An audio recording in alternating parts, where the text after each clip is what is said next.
his armor so shiny and sword in his hand. But the road led him past the old tavern so sweet, where the mead flowed like rivers and dancers tap feet. Oh, pour me another sweet maiden so fine, for the mead in my cup is much better than wine. I'll drink till I'm merry and sing till I'm hoarse, then sleep in the stables or under your horse. The innkeep cried, heroes drink here for free. So our knight downed 6 tankards as quick as could be. His lance grew quite heavy, his vision did blur, but he swore I could fight, even drunk as a cur. Oh, pour me another sweet maiden so fine, for the mead in my cup is much better than wine. I'll drink till I'm merry and sing till I'm hoarse, then sleep in the stables or under your horse. At dawn came the joust, midst the crowd's cheering roar, but Sir Reginald stumbled and fell to the floor. His foe charged in laughter, our knight gave a plead. I'll fight thee tomorrow, just pass me the mead. Oh, pour me another sweet maiden so fine, for the mead in my cup is much better than wine. I'll drink till I'm merry and sing till I'm hoarse, then sleep in the stables or under your horse. And now in that tavern they tell of his shame, how the knight lost his horse and his tournament fame. But he'll still challenge any who dare take his seat. I'll drink you under the table, now bring me more meat. Oh, pour me another sweet maiden so fine, for the mead in my cup is much better than wine. I'll drink till I'm merry and sing till I'm hoarse, then sleep in the stables or under your horse. Hey! Oh, pour me another sweet maiden so fine, for the mead in my cup is much better than wine. I'll drink till I'm merry and sing till I'm hoarse, then sleep in the stables or under your horse. Ho, ho.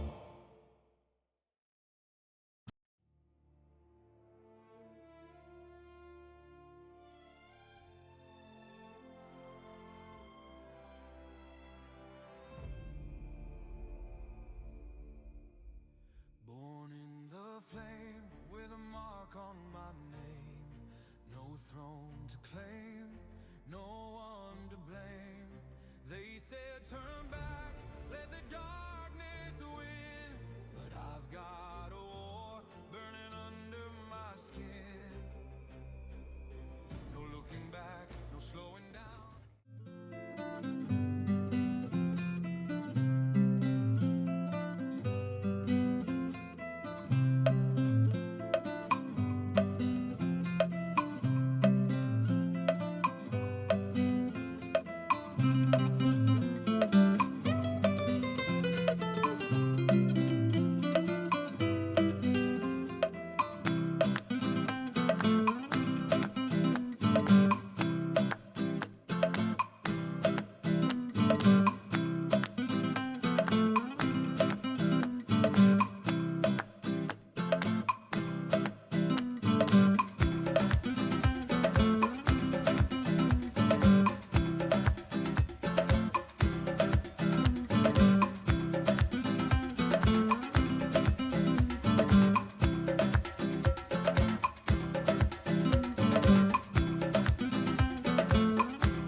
Yep. And everybody's loaded. We're good. Hey, almost missed it. Hi, if you're watching, hello. We welcome you to our humble D&D game. I was actually reading something right beforehand. I don't know why I chose to do that then, so if I'm acting weird, that's why. But other than that, welcome in. We are excited to play again. We are down one person, but her character is being driven by terrorists tonight, and she will be back next week. If you have been keeping up with us, you know that we're in the middle of a thing called the Summer of Siege, which is we are doing a thing with Troll Lord Games where it's the middle of the summer, and we were playing games with the siege system, such as the two, which are Castles and Crusades and Amazing Adventures. So we already played one Amazing Adventures. We had one scheduled for next week, but we are going to postpone that till August. And I will get with you all, the players, tonight, to figure out what day in August we want to do that. And then, but yes, we will be playing Dungeons and Dragons next week.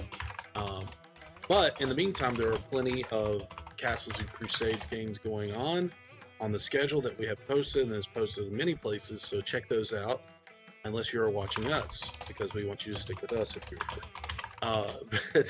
but there's some really great games that are going on,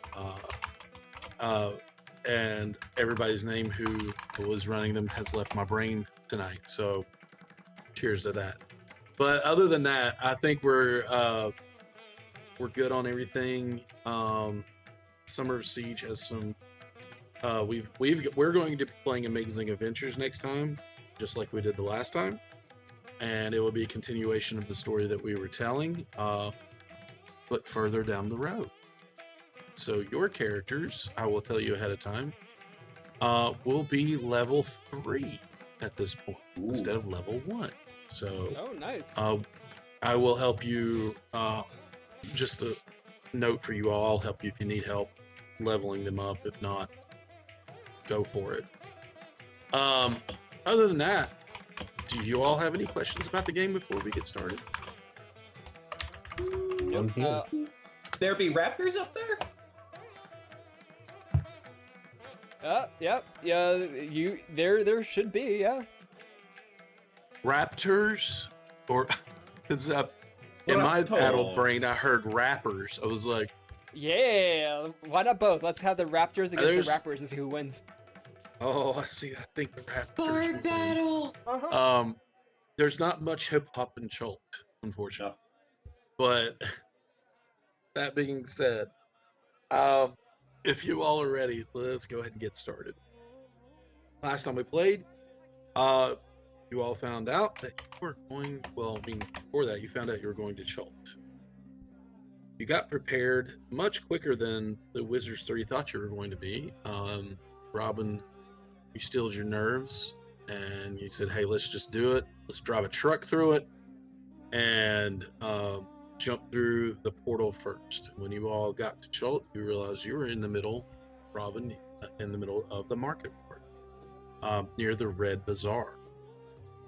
There was enough people around to mask the fact that you all were portaled in, so no eyes, no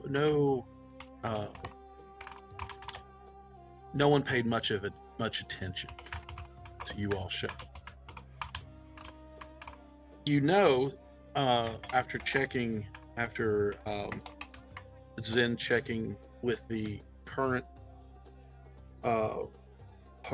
piece of the Rod of Seven Parts that you have, that it is pointing west towards a place called Old City in the port, in this port, Nianzaru.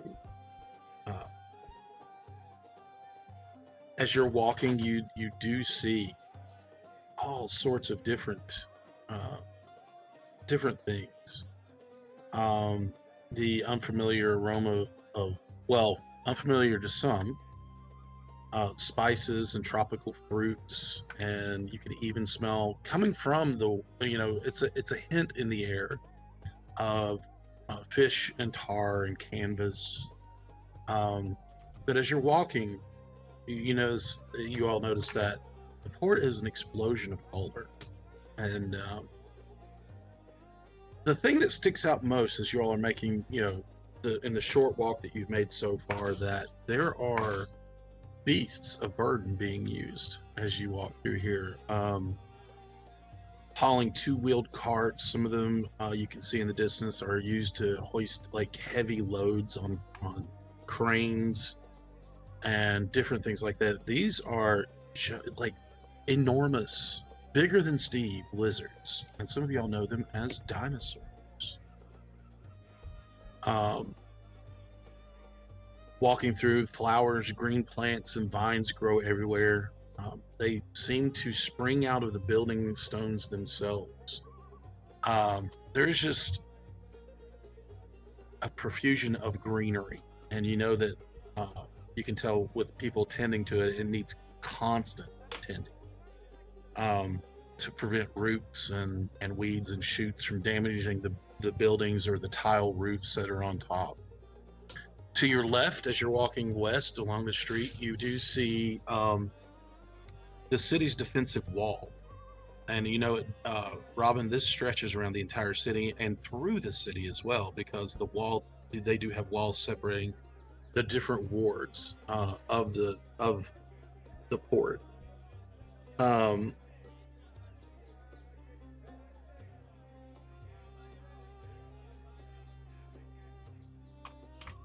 All the streets within the city walls are paved with cobblestones or flagstones, depending on where you are. And every street has deep rain gutters, as much as 2 feet wide. Coming back home, you know that the residents of the port, they don't really pay much attention to the rain unless it's like a really heavy deluge of just, tropical storm. You all notice that there are tabaxi minstrels wandering the streets, performing for anyone who tosses them a few coins. And looking at the buildings as they go up, you see some of them are crumbling buildings covered with vines and lichen that indicate that this is a very old city, this port. But other buildings are stucco covered. The stone is covered in stucco, and they have tiny windows on street level. Now, the upper floors of these buildings also have bamboo or thatch walls, and you see enormous windows in them. Some of them are propped up by other pieces of bamboo. Some of them are tied up, almost like the bamboo is rolled up like a curtain and tied. And you can guess by the immense amount of heat that is in the air and just this sweltering jungle heat. That's to let in breezes. Everything is richly decorated with paint, ivy, and like really bright and vivid flowers. Symmetrical geometric patterns. Straight lines, sharp angles, and others portray animals and monsters and landscapes and heroes, and they're all stylized in a manner unique to Chult, to this area. And as you're walking, you notice that where space permits, these buildings traditionally include like a walled yard or garden as well. This place, this port city, and the market there within that you just left is enough to make any city that you've been to, Waterdeep, Neverwinter, Baldur's Gate, any of these places could make them very jealous of how everything looks and how big the market is and how big trade is here. It is a magnificent place, but with that also comes, its own troubles. Walking through the streets, you all pass several alleyways off to your left and your right. To your right would take you to another walled section of the city, but you can also hear a crowd cheering and booing. Crowd, not crow. I was gonna say that wasn't me. That was the automated one. I know. You can hear a large grouping of individuals cheering and booing and just making noise coming from the right and to the left down these alleyways. You see the wall, the defensive wall. You have already passed one gate, and you know, coming up, you can see there might be another one up the road a ways. So there are multiple gates that lead outside the city as well, of this port city.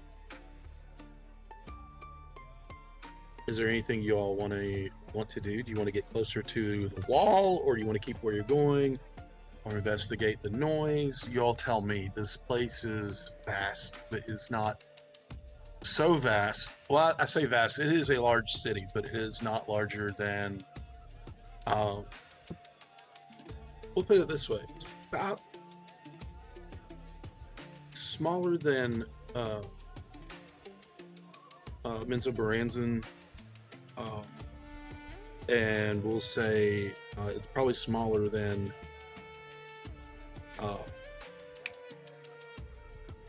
Waterdeep, but it is still a large city.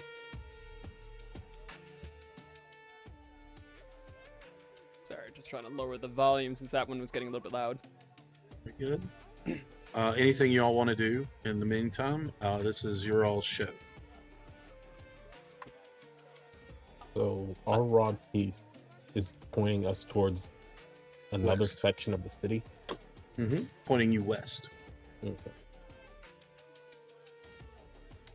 I will warn you that is a bit of a smellier place, but it's also where I lived. But it's also more safe with it's a slum, but it's better than the other two as that one is overseen by multiple bigger princes, we call them. So there are less crime, so safer. So you tolerate the smell for the safety. But just as the only other heads up, I would recommend don't go to the other slums unless there are things that you need from the black market. And the punishments are very severe if you're caught. Just telling you that ahead of time.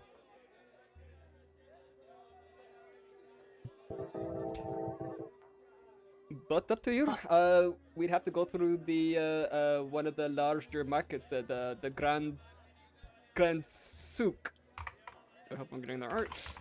If we want to go from there. Were you going to say something? See how you're holding up so far. Are you here in a while, so I want to make sure you're okay. Oh, absolutely not. But suck it up and keep going. Well, we basically have a compass to the piece of our little puzzle. Where would we go if we want to find information on that lich that was against ours? Again, the beggar princes. It's just a nickname for them. They are honestly the local crime lords that are relatively... I don't want to say benign, understanding. And can be bartered with. You give them coin, they will more likely to work with you. Okay. So maybe one of them. So then, which is our priority? Figuring out about this lich and seeing if that eye is here somewhere, or getting the rod piece first? Mm-hmm. Yes. Sorry, I just, it's just nice to be home while also terrifying. Does anyone want to stop at a market or anything like that in the meantime for some reason or another, or just go straight to the one of the bigger princes, which also, by the way, is inside a ziggurat. But you're So, familiar just- with here. What do you think our best options are? I don't know much about the clean parts inside the city here, other than I was sometimes in here. I was more comfortable in the slums, which is where I normally operated from. So that I can guide you. Here, I can give you a general area. I know that there's a public bathhouse up at the northern part. That's quite nice, but that is the opposite direction and at the very edge of the city. Other than that, I'd also be very happy to get farther away from where the nobles are. Let's head toward where the broad piece is taking us and kind of figure out which we run into first. That's my thought, at least. Oh, since you are very, very much on the good side, just so you know, Bexley, we are going to be somewhere close to the run, the executioner's run. So if there's anything going on there, there are going to be people dying. But they have been judged as such. And if they can make it past all the dinos, and not be torn asunder, then they are free. Which I don't know anyone that has, but hey, that is the theory. Just that sets up. Well, if they have been judged, then that is not my place. Okay, I just want to make sure you knew that ahead of time, that it was not for blood sport. It was... They were No, I criminals. appreciate it. I appreciate that. Okay. No, we're here for a mission, so let's get to it. I'm going to Alright. be completely enamored by all the great colors and things. So it's way cooler than Sigil. It doesn't have that like artificial earth. You know, it's low hell. Do tell me, when we say this place is crowded, is it like if the really tall people up down, like we move into the crowd kind of thing? Or is this like Disneyland when it's busy or Disneyland during? I was going with the Disneyland original during- Assassin's Creed. Yeah, okay, yeah. Yeah. I mean, Yeah. honestly, nail on the head with that one, David. It's the original Assassin's Creed. If they duck down, you could find multiple people that you could join with. It's a melting pot, but not as much as other cities you've been to, like Baldur's Gate or Waterdeep, or even Neverwinter. Guess my question, like, I'm not trying to hide, but I want to know, like, I don't want to lose my mom in the crowd at the mall, you know? So do I need Right. to hold on to Robin's tails, you know, get separated, or like how crowded? If it's that crowded, at least. It's will pretty grab it. crowded, but it gets more crowded to the more populated areas, like the Red Bazaar, where you heard all the cheering coming from and boos and everything. You would know that, Robin. You would definitely know that towards the why did it leave the harbor ward? It gets more crowded there because of the fish markets and stuff like that, and the dry dock. But where you are now is more of a back road, so it's not quite as busy, but there is still life. Am I going to Well- get shuffled off and like cut off from everybody, or is like I don't know. Is someone Why? gonna put you in a basket and kidnap you like it's Indiana Jones? apparently I've been kidnapped before, so hey, let's keep the trend going. The only well, thing. Go ahead. ahead. No, don't. You're first. If you're very concerned, you're flying, and I know as silly as it sounds, we still have that leash to your harness, or I can just attach you to my chest again, and just have you there. Well, that's why I asked. I don't want to get lost in the party. I mean, I know we use that normally for like dark areas, so you don't get lost. But I mean, if you want, then this way you're attached to me, so you at least have one person that also used to live here. So a piece. Fine. Okay. Jack. All right. Yay! +2 to my AC Yeah. with my meat shield. You're Yep. welcome. If she holds up her buckler, does it count as extra AC? As if she's got her buckler on, it counts for Bexley. That's about it. I Okay. actually would throw it off because you got a -1 when you're attached. Good. Oh, Oh my goodness. -1 doesn't cancel out a +2 for having a shield. Just Oh, takes so you it get a- down 1. Hey, Oh, so you you get a get +1. but I- Yeah. If you're holding your shield, which you never have said you're holding your shield, you get a +2 to your armor I'm class. holding my. Go. I'm So you're like just I'm gonna driving. you're gonna be strapped to a 7-foot-tall tabaxi, orange tabby, holding a shield while you're walking through the streets. But I've You're seen just not Stranger carrying Things, your yeah. shield around. You haven't used your arms to build up the strength, so it's like. "Ah." I'm just kidding. You're like no, you're fine. You got enough strength. You're totally a werewolf. Walking further west of this street, off to the left, as you grow closer, and walk further down the road, there is another large gate that seems to it always remains shut. Robin, this leads out to Malar's Throat, where the Temple of Timora is. Malar's Throat. This is mostly just for your sake, Robin. That is a ward outside the walls. This is the poorest slum of the city. The one you actually warned them about. Yes. Lots of crime. It's a ravine. It's literally a pit that the people just live literally on the edge. At any point, I wouldn't imagine if there's going to be a landslide and people will die. But And what's at the bottom of this pit? honestly, exactly what Bexley said, death. I mean, if you jump, I mean, that's going to absolutely be the case, unless you have, like, feather fall or something. But otherwise, yes, this is largely death.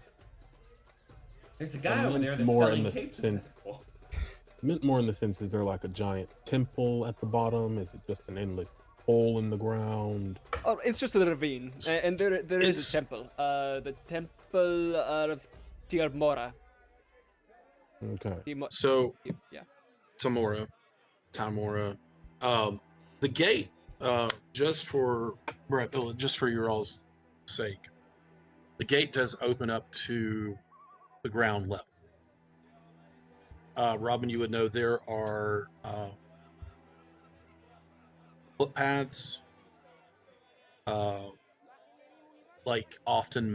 narrow and often very muddy footpaths that line the sides of the ravines, that lead up to the buildings that are on the edges.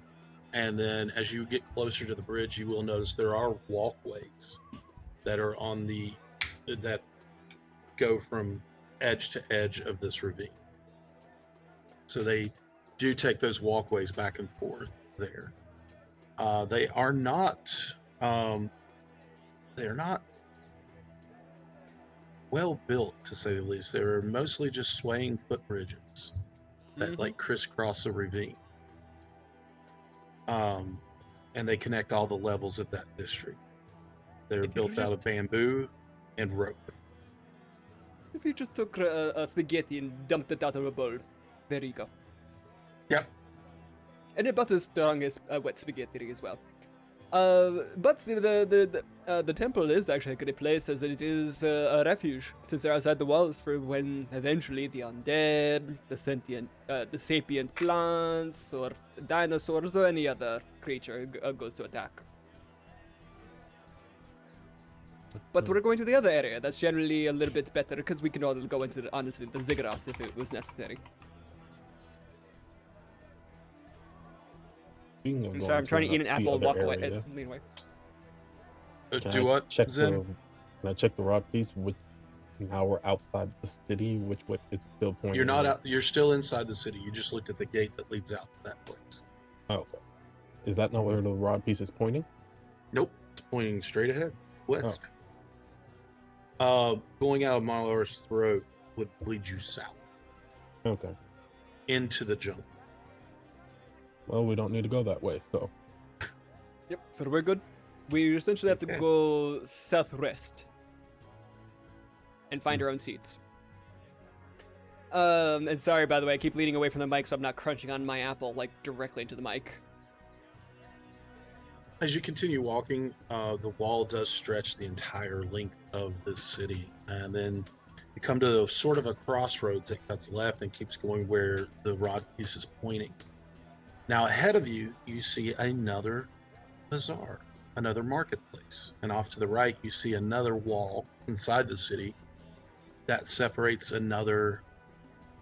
We'll say,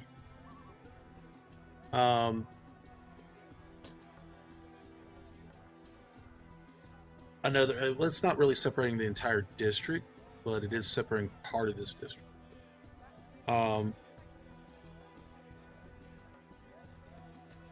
Prominence the warehouse district. Oh.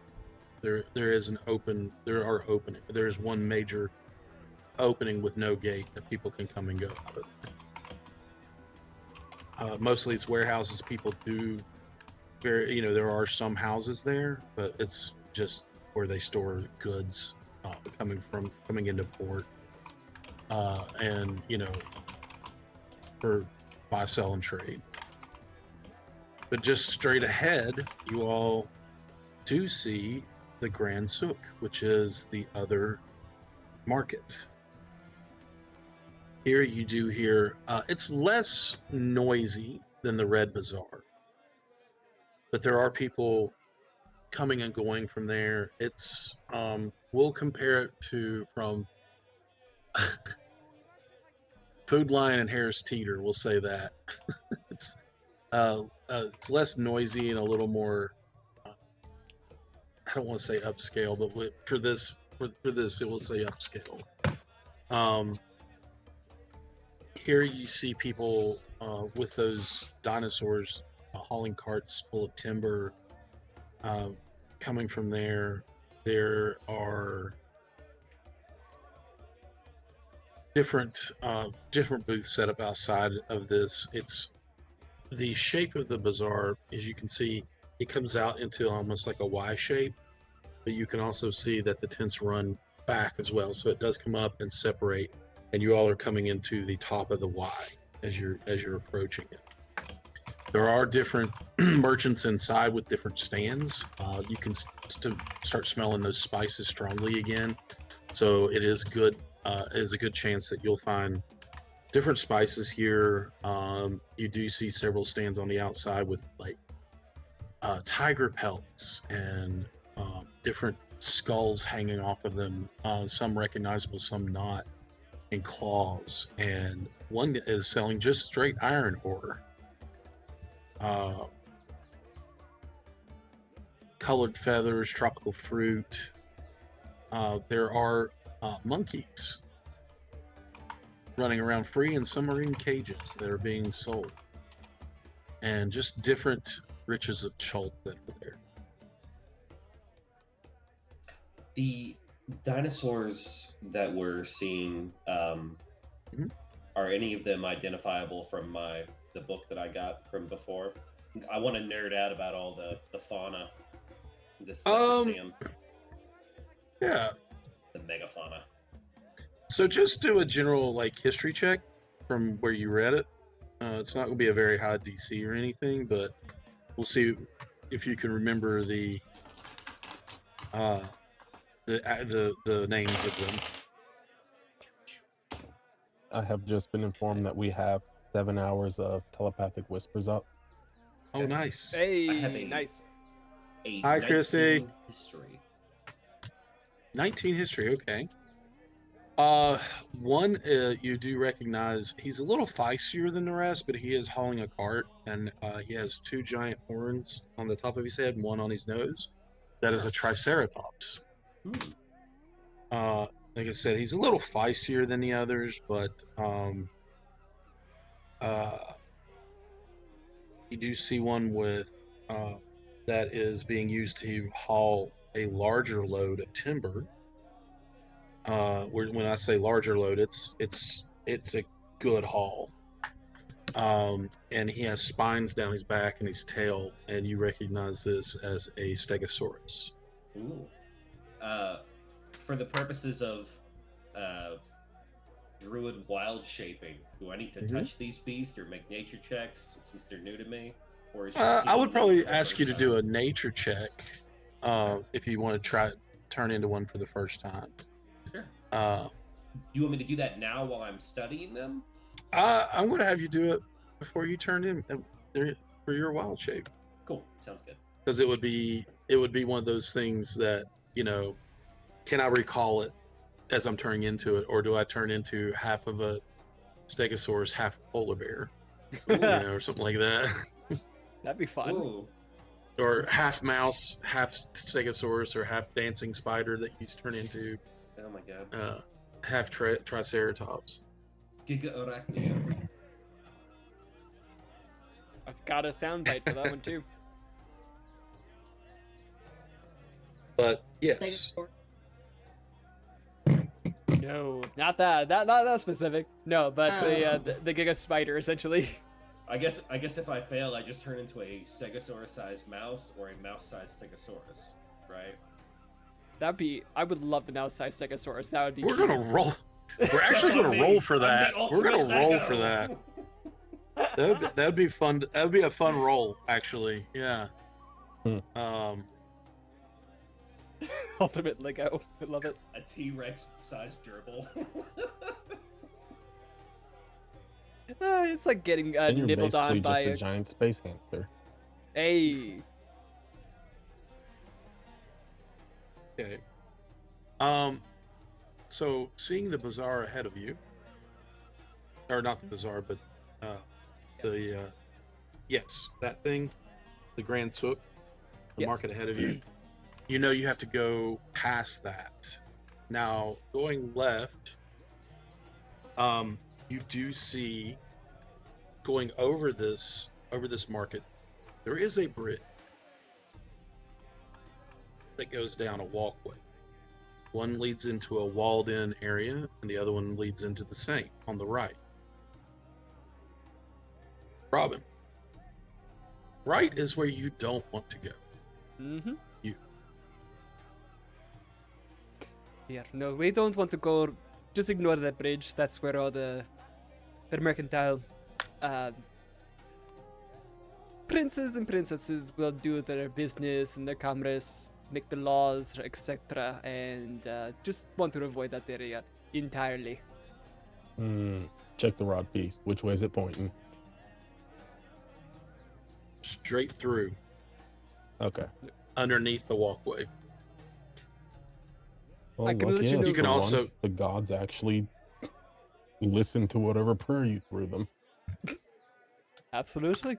Thankfully, it's. I mean, I don't know if it's listening because I don't know what's better. We're going to where I lived and where my family should still be. So I don't know which one I'd rather see, them or the mercantile monarchy. Well, consider this. Which side is more likely to try and kill you if they see you? Oh, absolutely, the nobility. Then that's consider okay. this lucky. I don't know. I kind of want to kill them. So, but yes, I understand what you're saying. Water. I need to ask you a question, Robin, Mm-hmm. and I'm going to text it to you. And I meant to do this a while back. I was just going to roll with it, but I just want to make sure.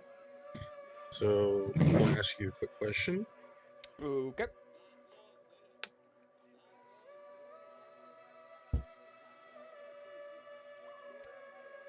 I'm gonna skip this meditation song. That makes me want to take a nap. Yeah, this is yeah.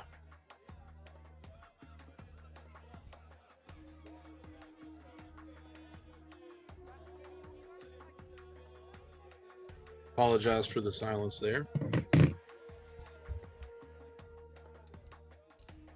Oh, okay. Let's see.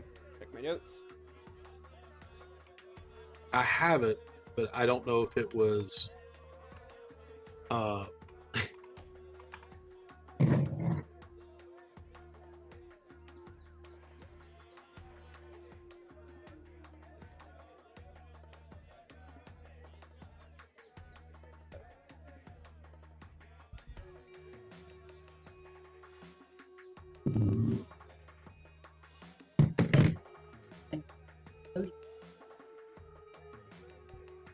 there might be a mistype in the notes that I have for something, and it's really funny.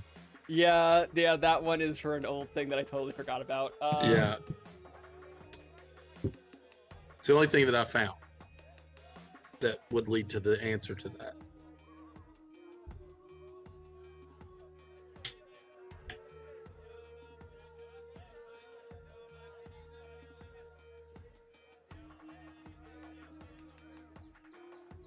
But as y'all are growing closer, there are a lot.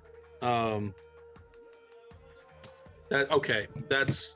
what I thought it was, but yeah.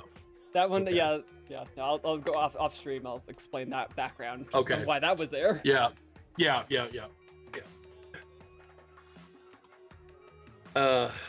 So as you all are walking closer, you are right outside this market. Are you all cutting through the market, or are you going to cut around the market? Depends on which way Robin leads us, I imagine. Let's go through the market just because it's going to be easier to blend in. However, now look at Ren. Do not take anything. We are very, very close to the nobility. You will kill us all. She says, okay. I mean, like, I would help you normally, but not right now. As you walk through the market, you do see several places that, like I said, are selling timber and spices. Dinosaur skulls of varying sizes. There is one that is massive, has teeth as big as daggers. Tiger pelts. I was just gonna say, Yes. as we're walking through, can I pop a detect magic, just see if anything in the market, any of the Sure. wares for sale, glow? No, they do not. This is a very mundane market, Okay. but it is a very gold-rich market. You can tell because there's carved ivory, colored feathers, and that fruit.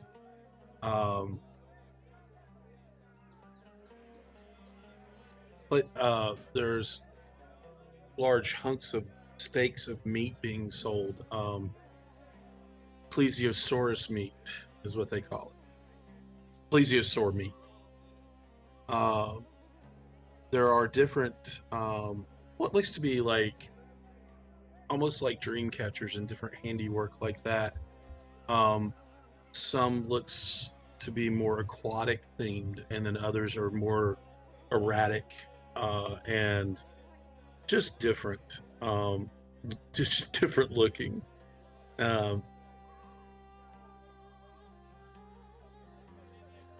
One looks, there's a carved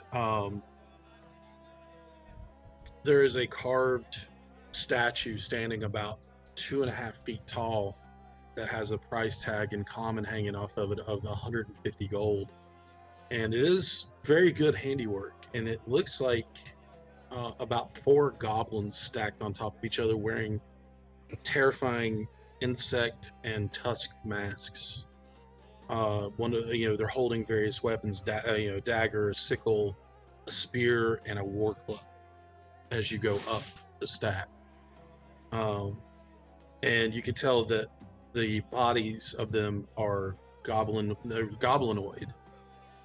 in nature, but the faces are being covered by masks. I legit thought you were gonna say that it was 4 goblins in an overcoat. I literally They are thought where stacked you're on top of going. each other. In my mind, I was like, the goblins are like the pygmies, like from Diablo in this one. You're not Sorry. far off, actually. Yeah. Um, Or the little Moana guys. Batiri is what they're called, and there is, with that price tag, it is called.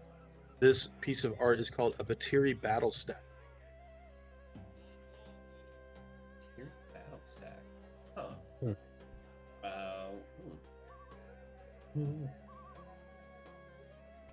I want the thing. Hmm? I want the thing. You have your own money to spend. Yeah, I mean, if you want it, I don't Yeah. remember what it's for, but Papa Zen over here, you got your own money to spend. Yeah, I mean, Yeah. I We want the divided thing. up the money. People have money to spend on stuff.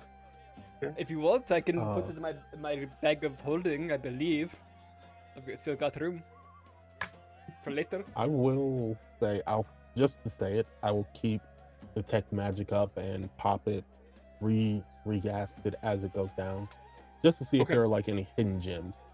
Sure. Maybe somebody's trying to sell something and they don't really know what it is. Take a sip of water. Mm. You're not going to be that far off, I guess, because they're very, very pompous here. We're this close to nobility, so you could be right. As you approach the stand where this carving is, you see all kinds of different handiwork, and colorful and more frightening. And the gentleman running the stand is human male, darker skin. He's got wears braids in his hair, and he's wearing a bright red tunic with a yellow sash and blue pants, just bright colors. And he looks at you, and goes, you're eyeing the Batiri battle stack. Now, these goblins are the Batiri tribe. Different clans, different collections. They're known and feared for their tracking skills, but you know this, don't you?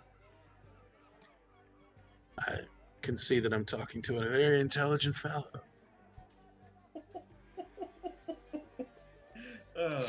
Where did you come upon this piece? By the Batiri himself. Carved it and brought it here. I bought it from him, so I am selling it to you. If you're interested. Very good Nice. price. 150 gold. You will never not find cheaper. Can I insight check that story? Absolutely. I was going to say, while he's doing insight check, Robin will come up behind Quetz and just side eye, give the like, I know, like, hopefully the little bit of a local here, sort of a side eye, like, That's a 17 for insight. I mean, as far as you, yeah, he's telling the truth. Ooh. About where he got it. Oh, I only have a +1 intimidation, but for the side eye, because I want to at least try. You're going to side the guy? The guy, just to make sure that he knows, like, I'm not going to try anything, but that also Okay. means since I'm watching, he's better not try anything either. Roll an intimidation. Nat 1! Nat 1! You give him He just puppy looks- dog eye. He just looks at you and goes, shoots you a confused look, like,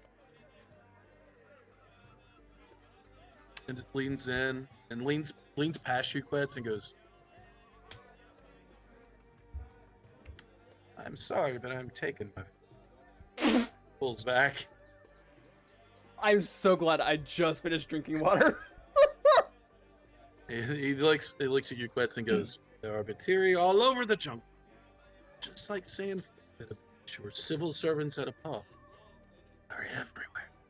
Huh. It's said among the locals. Can't fall out of a tree without landing on a goblin. I should know because I'm a local. Why would the Batiri sell this idol here? It's carved. They with like skill and shiny- reverence.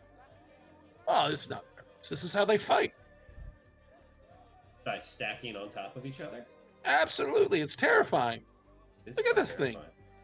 How tall is this? Like, is the statue to scale? Like, No. Okay. I was like- Yeah.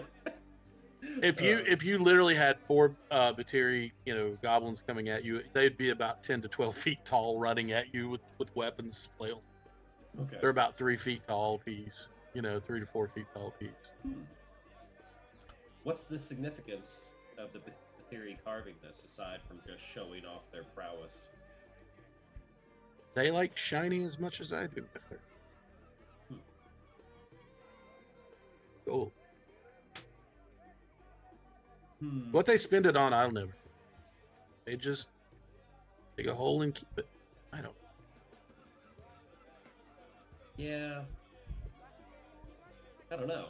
The way you're talking about the Batiri, you must have got this for a pretty good deal. I did. Hmm. 125 gold, and a man has to make a living. I see. Don't know why I just told you that. That was a DM mistake. Insight check. Sure. Haha, 25. Doth he tell truth or lies? Or half? You can tell that he paid a little bit less than that. What other wares does he have? Anything of note that sticks out? Hand woven tapestries, little hanging decorations, things like that. And as you look around, he tells you that most of the more aquatic themed things are made by Grung. Okay. And then mostly just Batiri and Grung art is what he sells.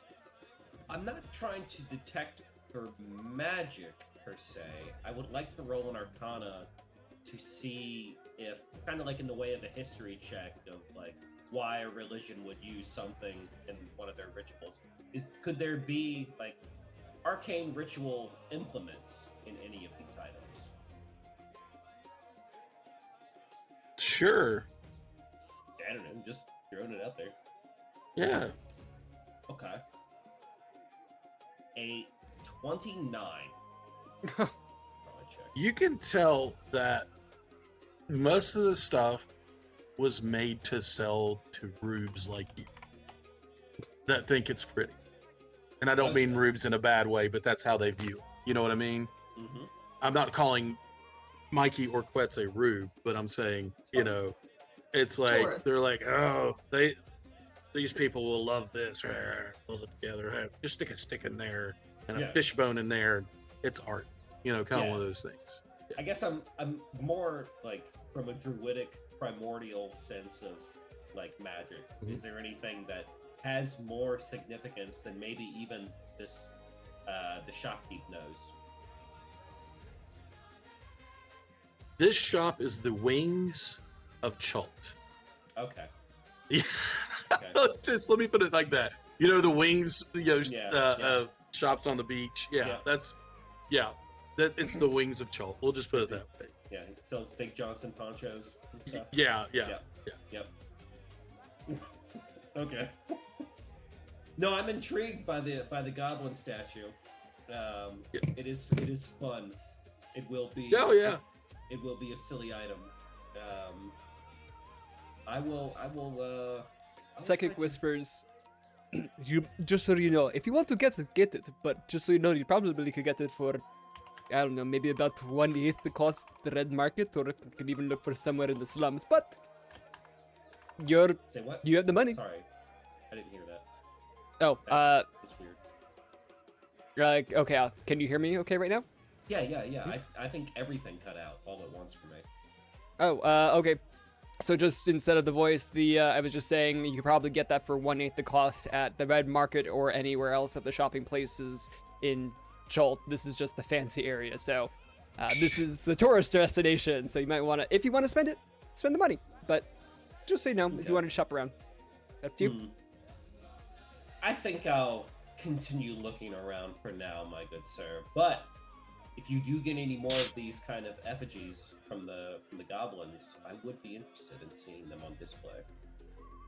And, Yes. Well, if they so choose to grace my shop with, I will put them on display just Okay. your Yeah. loss. And he turns back around.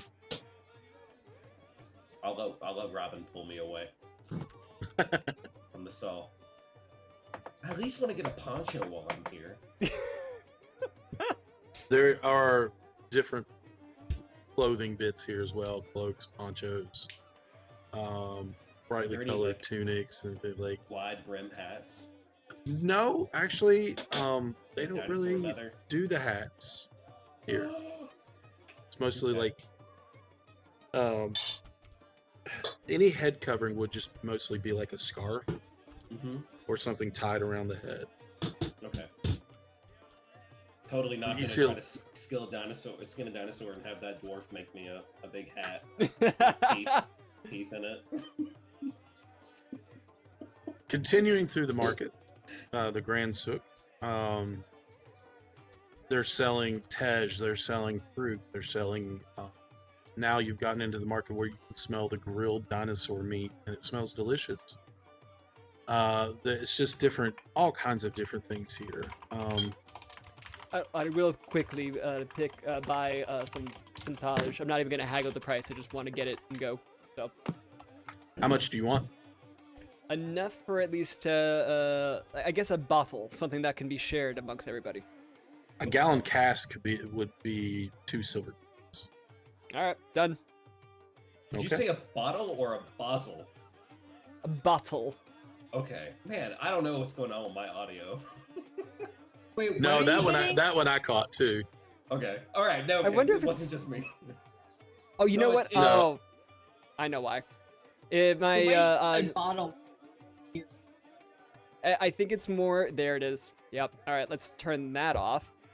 Noise suppression. Discord updated and put on their crisp. Noise suppression, and it's like your noise suppression only does weird bad things. So let's turn that off. Wait, so what did you... Bottle. Taj. Taj. Or Tej. Oh, Yeah. okay. I think it Liquor. it either way. Yeah. What is... Liquor. Oh, sorry, I didn't hear that. Got it. Thank you. Uh-huh. I don't think But it's- anybody really knows other than you right now. Mm-hmm. One. Oh, I was checking on something before we got into the liquor conversation here. Yep. Oh, jeez. I forgot your all's passives are so high. As far as investigation and perception and insight. Oh. Sorry, I just had to pick this up really quickly. This will be for later. This is alcohol from this area, from my home, that I would love to share with everybody at a different time. It's Is just it I don't know. high-proof? Yes, it's quite. It can be strong. Okay. In my mind, correct me if I'm wrong, Ronnie. Sorry, I know you're trying to do things. It's kind of like I'm picturing like a 20% ABV sort of like higher. 25. Oh, so like 25. All right, so like 25 25, ABV, 30. like a heady beer sort of situation. Yeah. Just as a reminder, it's made from fermented honey and buckthorn.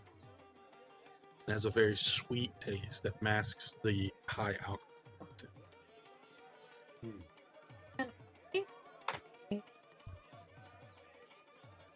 I don't know if it'd be investigation, perception, like gaze around, see if anyone's following, watch Perception.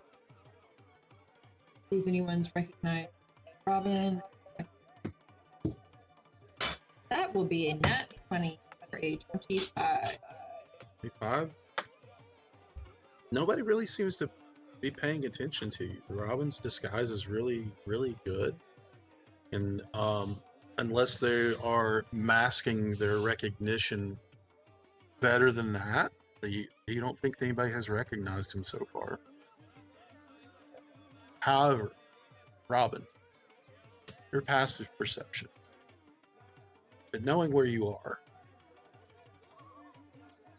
you know that around here you do see that certain things are sold. you do see a table off to your right, about 30 feet away from you. And it is being ran. By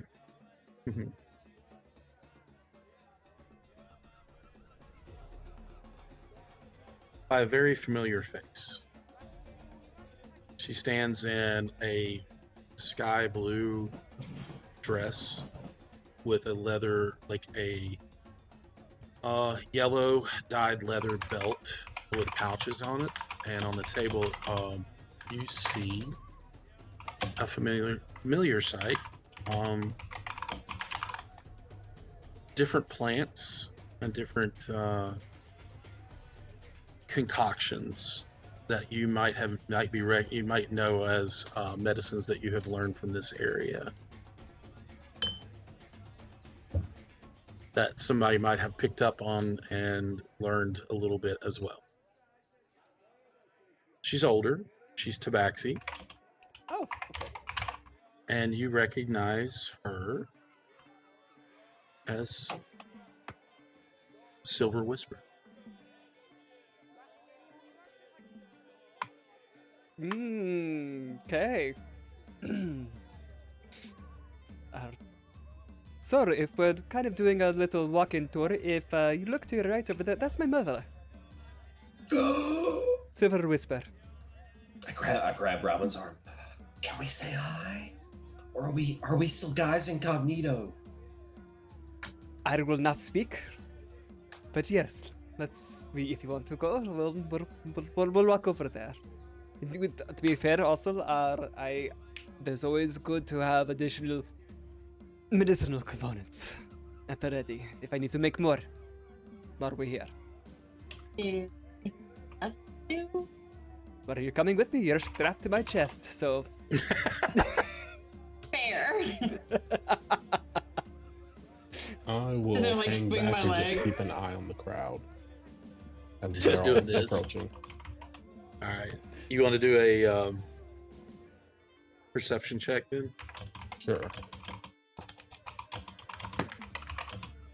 Oh, that's really As you good. walk up, 25. Do what? Sorry, 25. 25. Okay. As you walk further up, you see a very stoic look on this Tabaxi's face as she is finishing up a cell, and she places a couple of what look to be clay jars with corks in them. Clay bottles with corks in them, I should say, into someone's hand, and she takes some few gold pieces, puts them in the pouch on her belt. The pouch itself is ornately, like has beads and things on it, and she just looks around and gives a bit of a sigh and looks up and flashes a weak smile as you all approach. And she goes, "How can I help you?" Look I'm at just Quetz.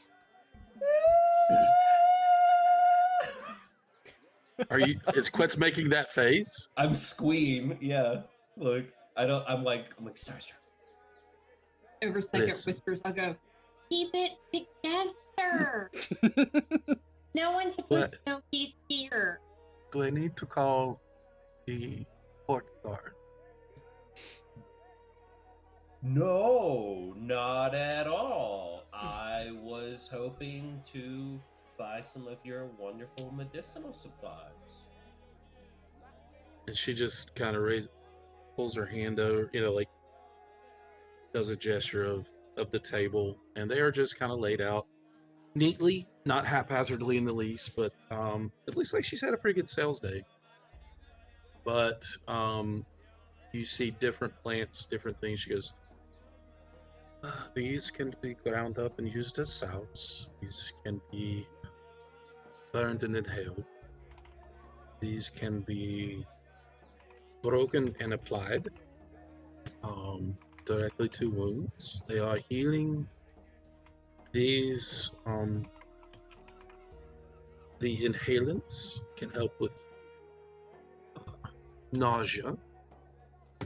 And over here, and she points to a big, wide leaf, a long, kind of wider, flat leaf, and she breaks it in half. And it's obviously just an aloe plant. These are for sunburn. You, and she points to you, Quetz, might want to invest in these. Ooh. Is this a free sample she's giving me, or? No. Oh, okay. She's referring to your fair complexion. Ah, yes. I was looking for hats. Sadly, this place seems to be devoid of them. Psychic whisper to Robin. How much can she know? I don't want to blow our cover, but I kind of want her to know. It's up to you.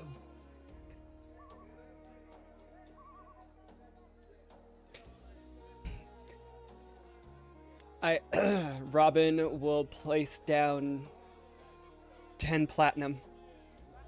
That's yeah, Okay. and I love you, Mara. Be safe. That's all I'll say. She looks up and you hear Robin, and she just like comes from around the table, Quetz pushes you out of the way, and she's going to reach out to grab your cloak. This must be so awkward for Bexley because she's just strapped there like, what do I do? Oh yeah, and she comes face to face with Bexley. She's like, and Pie faces her out of the way and looks at you. Where have you been? Why is there a small person strapped to your chest? Why are you orange? Why Mar? Are you orange? Is that? Yes, but here is not a good place. We can One talk more later. question. Yes. One more question. What the hell's There time and a place. I really, really want to tell you. I want to hug you, but we cannot right now. You can tell she is barely keeping it together. And she is clutching on either side of you, Bexley, Robin's clothing. She goes, Good I one. don't know what you've got yourself into. Would you move your face? Don't know what you've got yourself into. She's gotta be taller than me. Yeah, but it's still Where on I'm his chest. strapped to. So Tabaxi aren't all 7 feet tall. Yeah. Tabaxi can be small as well. think She's they- only about 5'6". Yeah, I was gonna say they Ish. start. They can go from Yeah. 5 to 7 essentially. Mm-hmm. They got the small boy and the tall boy. Alright, so it's kind of like bleak. I like. And she just goes, home. Home. Yep. Can do Closing that. shop. I'll meet you there. Psychic whispers, I am so sorry that I could not do it. We're going to make a pit stop at my parents' house, apparently, and we'll see from the best. Good side, good thing. We have a place to rest when we need to, and it's not going to be far from the beggar princes that we need information from anyway. She's just Yes. watching you all have this conversation psychically.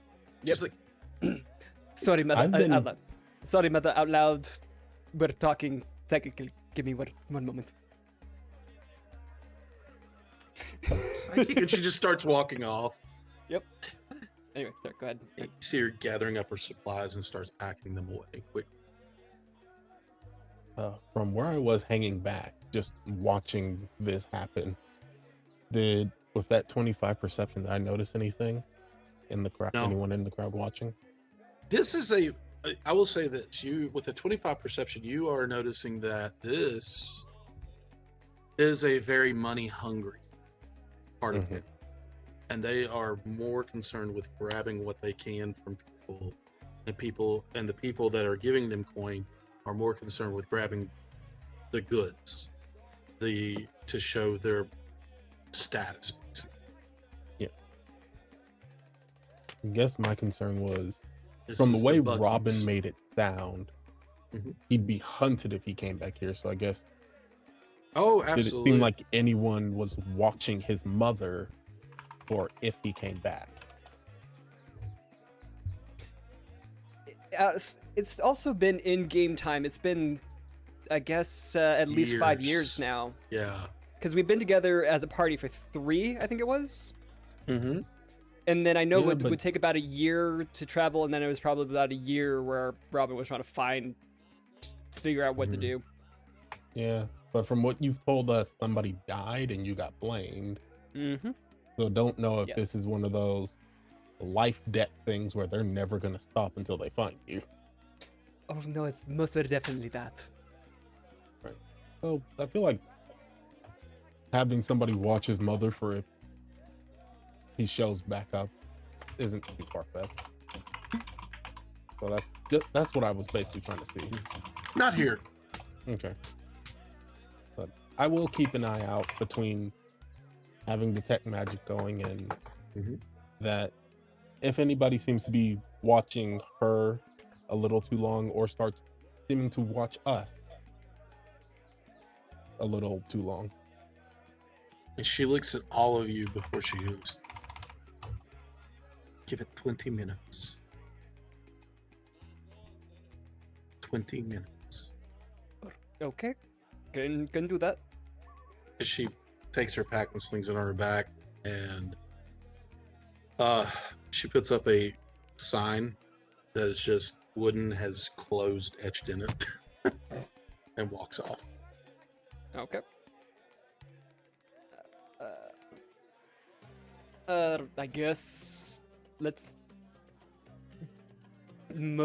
walk slowly through here. Rin and I will hang back and just keep an eye out in case anyone decides looks like they start following or paying Okay. too much attention to you. I'll keep watching front. Yep. You do that, and I'll break Yeah. off.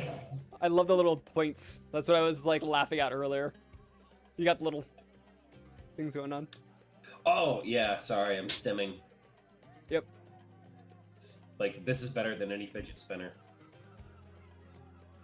There's also a fidget cube I'll have to show you at some point. I'd love it for in meetings because it like does clicks or buttons or a wheel and oh, love it. Kind of sort of like that. Yeah. Oh yeah. Yeah. Oh, Yeah. I love it. I've got a 12-sided fidget toy. It's got toggles. I will ask questions later off the stream because I want to know stuff. Anyway, yes, for the game. Okay. As you all wait, there are many people around.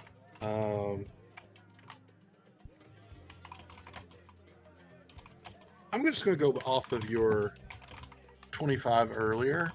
Mhm. No. Everybody said that they were watching out. Give me perception checks. Okay. Another perception check.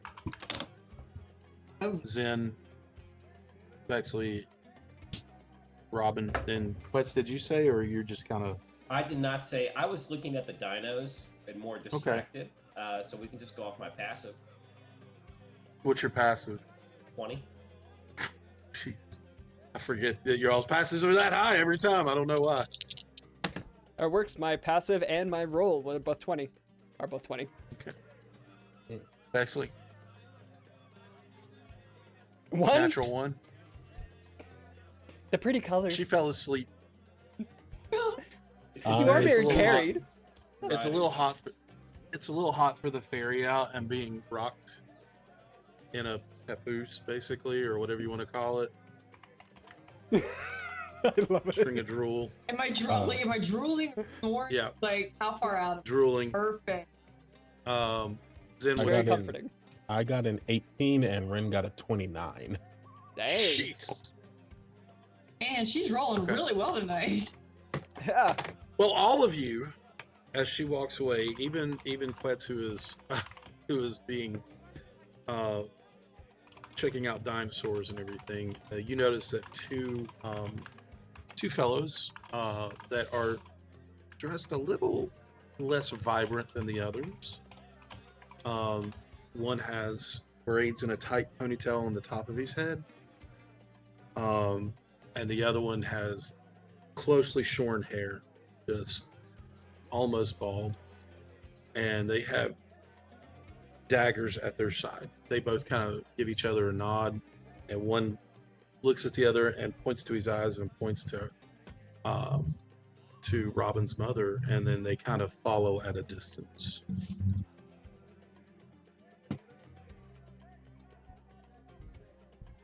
And No only daggers Ren saw that? drawn. All of you saw that. Oh, okay. I rolled for their stealth, and they were terrible. It was like they farted as they walked out. They were crop dusting as they walked out. just the noisiest. They just walked out. Fair. Hmm. Oop, almost closed out that. Did everybody else clock them? Psychic I see whispers. them. Do we?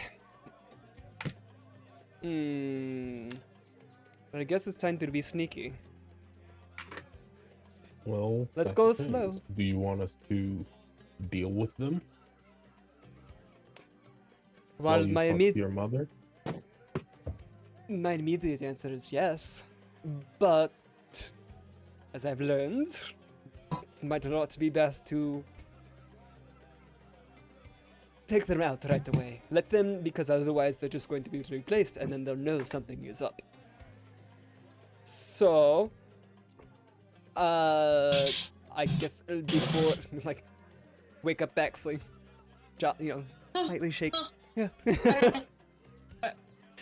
Oh, there are people tailing my mother. So I'm going to try to be sneaky. The rest of you, I can show you where you need to go, and then I need to sneak into the house because they're not going to be looking for everybody else. They're going to be looking for maybe another tabaxi. So I can go into the through one of the windows and be sneaky if I can. So but my vote is to leave them alone so that we don't tip anyone off. They know that we're here. Is my thought. But what is everybody else's thought? You want me to stay with your mom? I Oh, can yes, tailor please. closer. Please do. Okay. If his mom is not like being as stealthy as Robin, okay. She's walking normally back. Okay.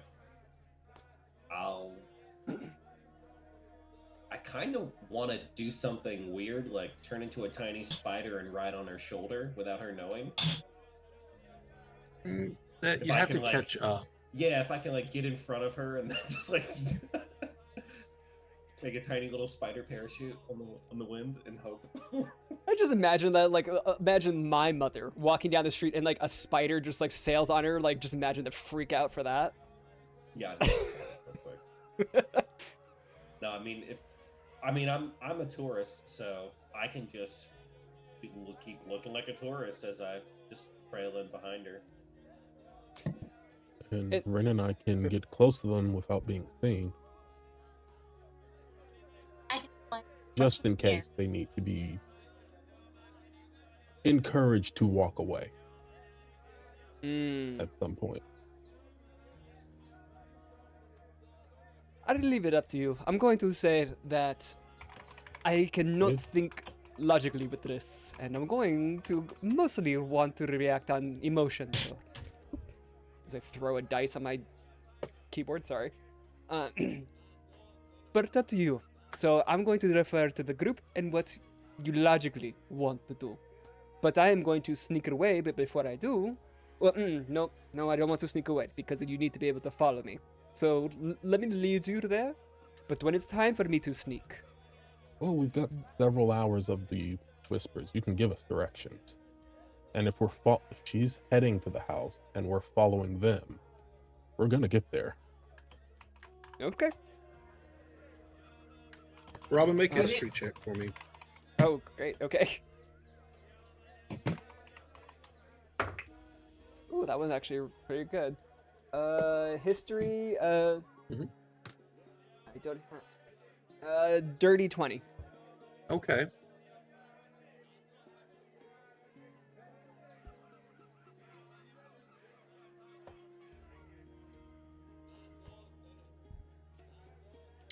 You get a whisper via text message.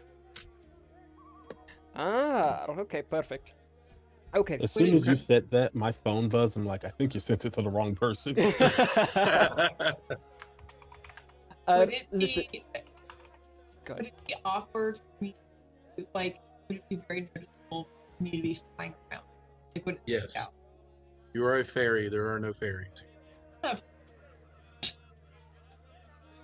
Then I'm And you are stop. also strapped to a 7-foot orange tabby cat. Yep.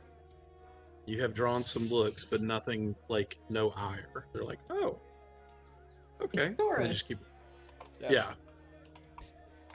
Sir, listen, you follow my mom.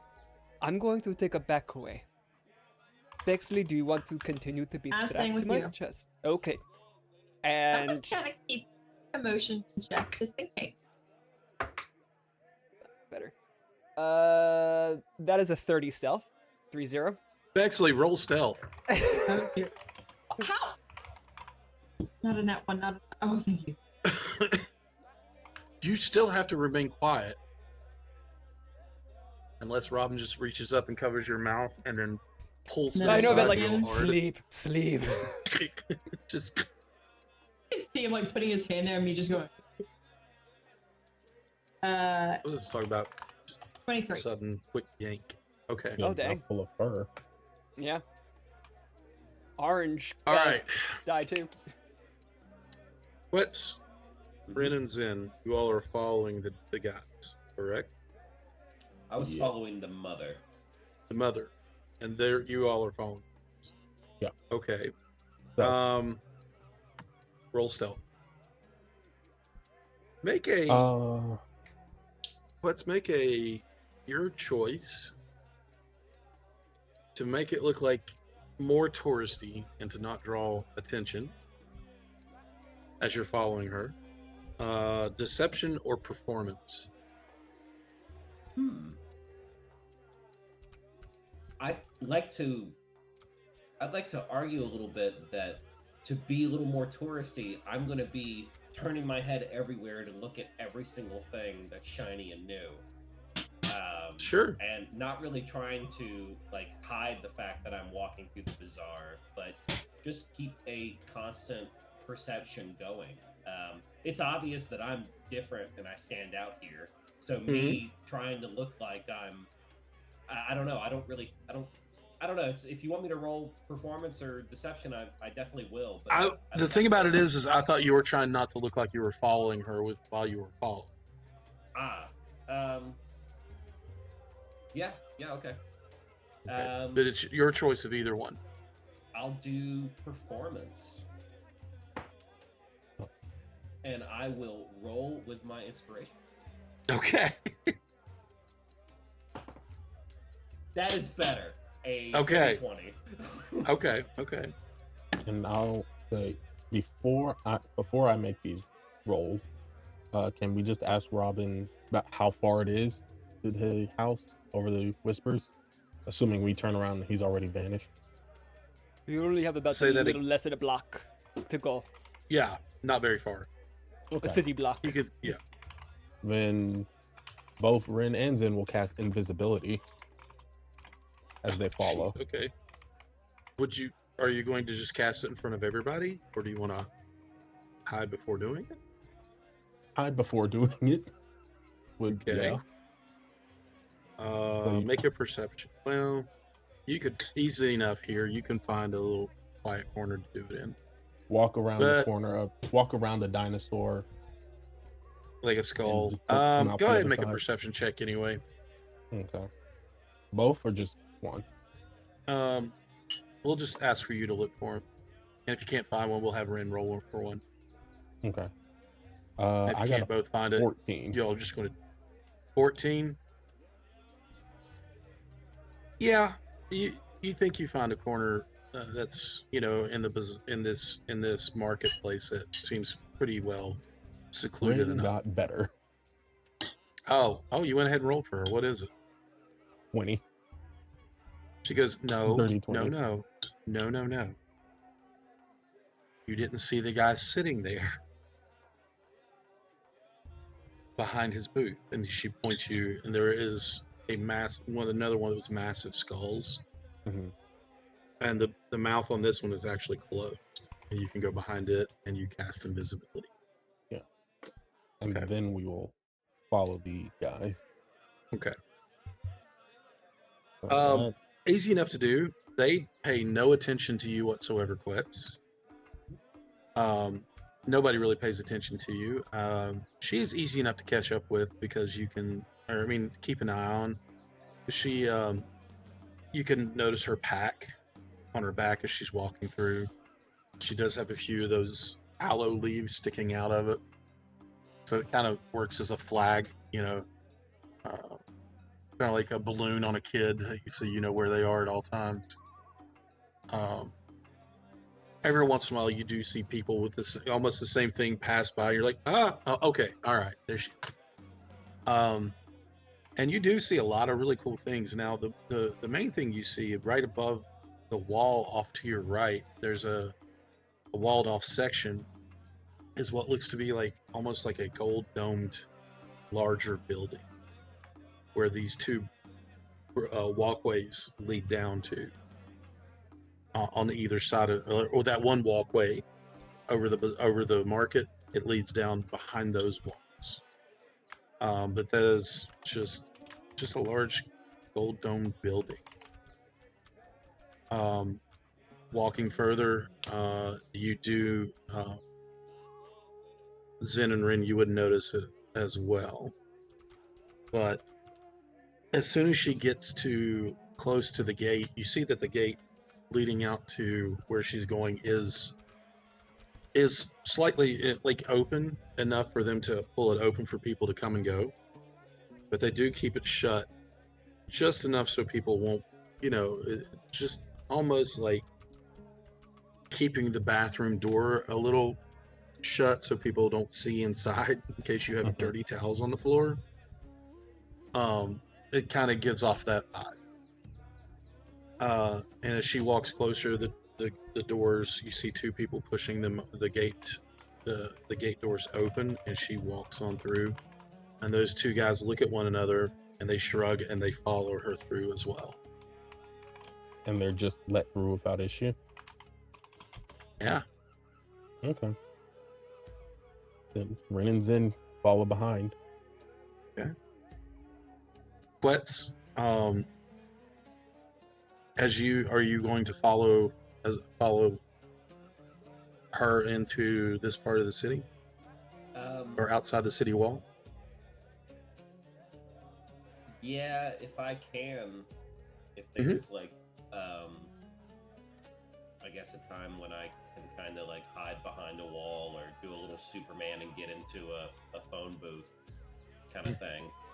I'd like to turn into a raptor, not a dinosaur raptor, but a bird of prey of some sort of hawk or something. Okay, it was like, or a bird of paradise, or whatever I've seen flying around here in the trees. That would be the most prevalent type of bird. I will say, as all three of you notice as they're walking through, there are two armed guards at the gate. They're carrying curved swords on their hips and short spears with long, flat blades on them. So they have a shorter. They can also be used as just a one-handed or a two-handed jabbing weapon, but they look like a spear, but they have a shorter. What's that called? Shaft on it. But it is a flat blade that comes to a point, kind of rounded a little bit.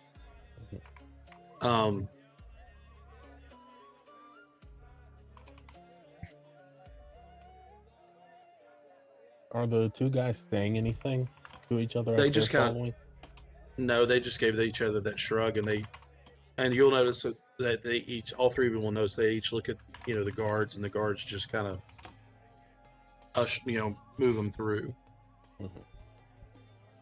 and as they're shutting, Wets, this is a less busy place.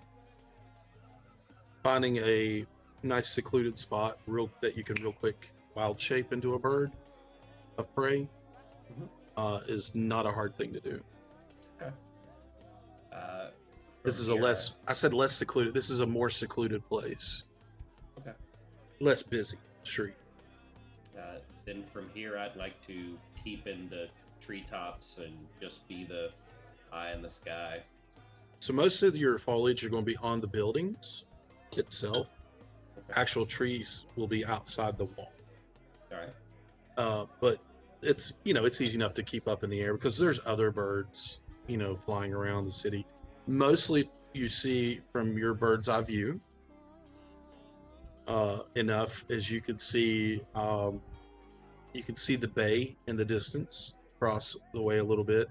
The birds, there's a lot of gulls and different birds over that way because that's where the fish are. And you might see them, you might guess that the fish market is over there as well. But that's where the harbor is, and you see two different harbors. One is walled off around into the water, and you see more grand boats there. So it is the bougie harbor, and then there's the regular harbor outside that wall. But it's easy enough to keep up in the air. Just for gigs, give me a perception check while you're up there. Can do. That is going to be a 23.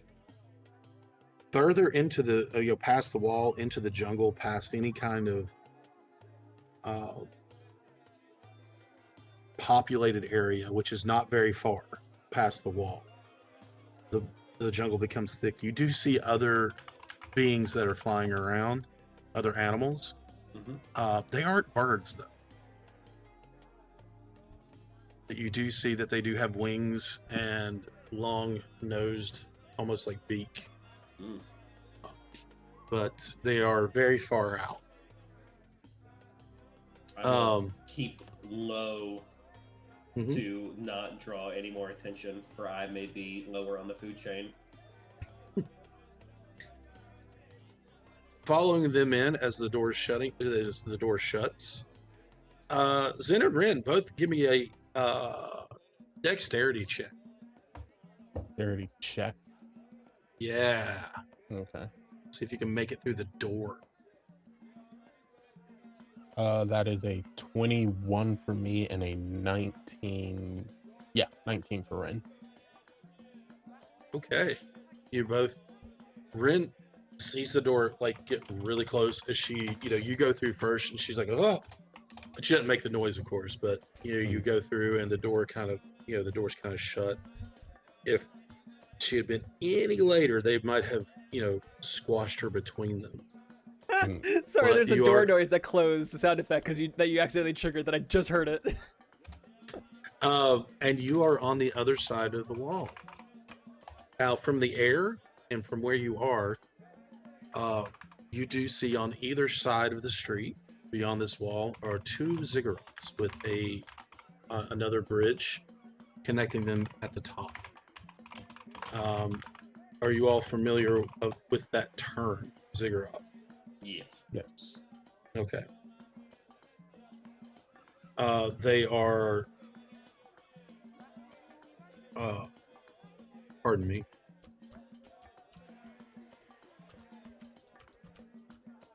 That makes it easy, Ronnie.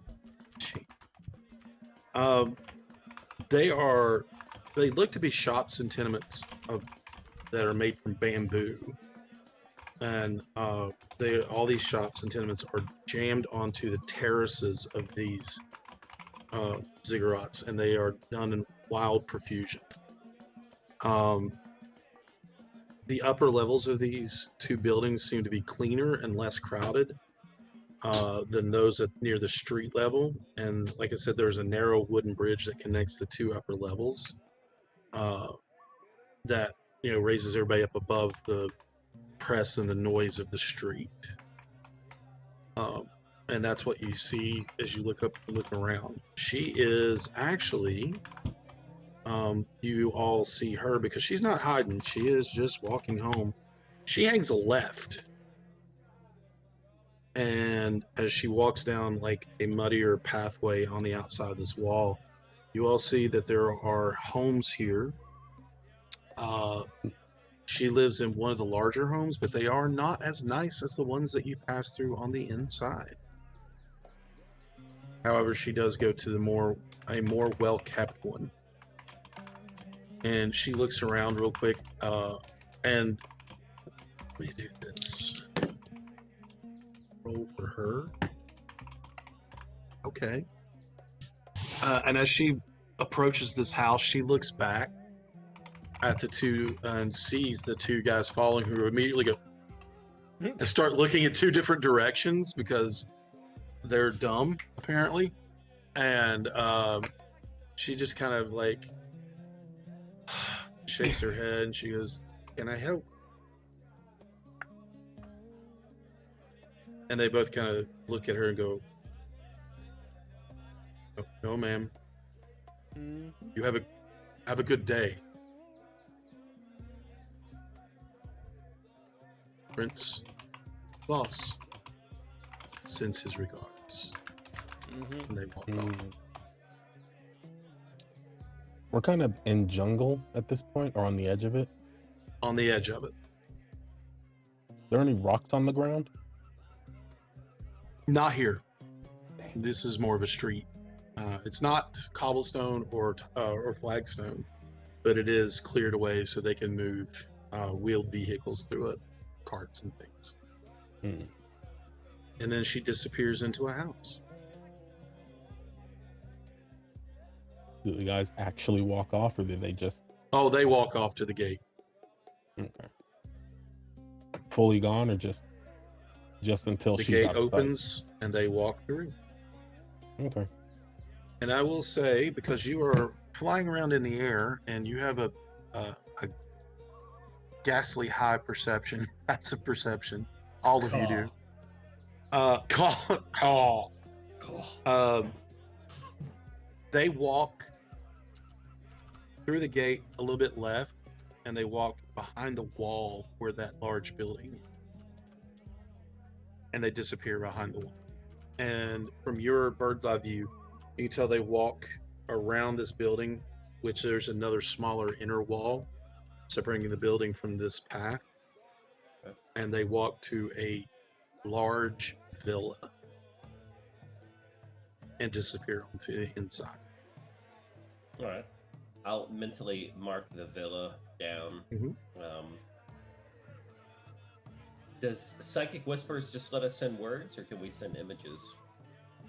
Just words. Okay.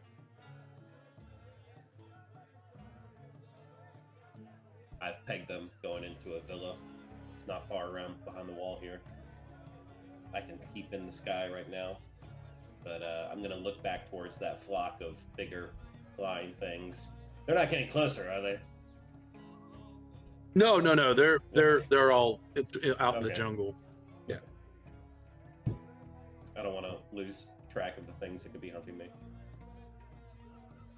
Over the Psychic Whispers, they mentioned a Prince Voss sending his regards when your mother noticed them, Robin.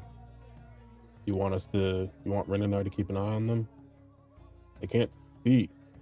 They can't pay attention to anything, so I'm pretty sure they're not going to notice us. No, I appreciate it, but let's be honest, they work for a very stupid but lucky individual. So it seems it's fair that that they're also just as stupid. So no, you're good. I know exactly where they're headed. I don't necessarily know the inside, but I know exactly their destination and where Voss currently resides. Which you should be proud of me. It was actually right outside the market. I didn't swing us by there for a quick murder.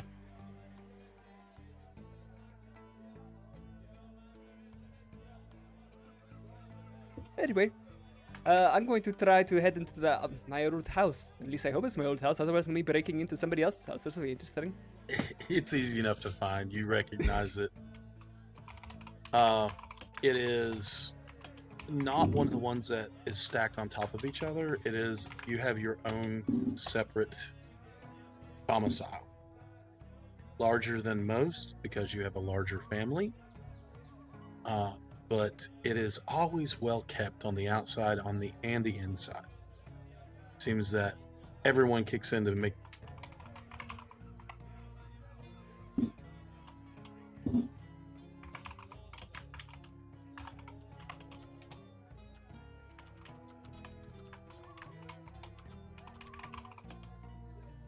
Oh, before you continue, for some reason, video just lost you. It turned you off and your audio got cut off.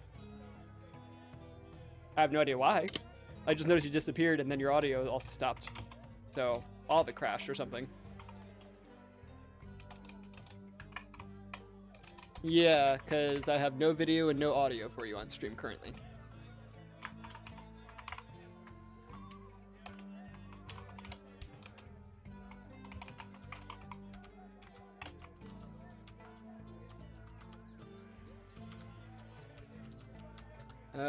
Let's see. Let me do a refresh on my end too. Worst case scenario, could always use this as a restroom break if we need to. We could try to fix it, but let's see. If I do a refresh on my end, there you are, Ronnie. Turn that off. Turn it back on.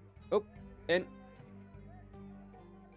hey, there we go. We got your smiling face. Hey. We're back. Hello. Okay. I don't know what it was on my end, but okay, we're good.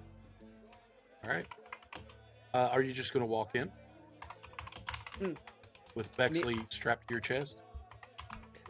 I'm going to probably, because Robin probably did not piece together, like, they're following him outside there. There was not a lot of that communication, just that they're incompetent, which, fair, accurate. So it's probably just going to be trying to, like, climb in through a window or through a back door or something like that, which will be very interesting for the rest of the family. Childhood home. You're able to do it. You're able to find that one window that raises up, or you can prop up and slink through. Although it is smaller than what you remember. Not too much smaller, but you're like, oh yeah, some of stuff's grown since then. Very structured. And then also you have a ferry strapped to your chest, but it's easy enough, especially with your gauntlets, you can muscle yourself over. As you pile in, there is a myriad of, well, I wouldn't say that, but there's at least, oh goodness, how many did we say?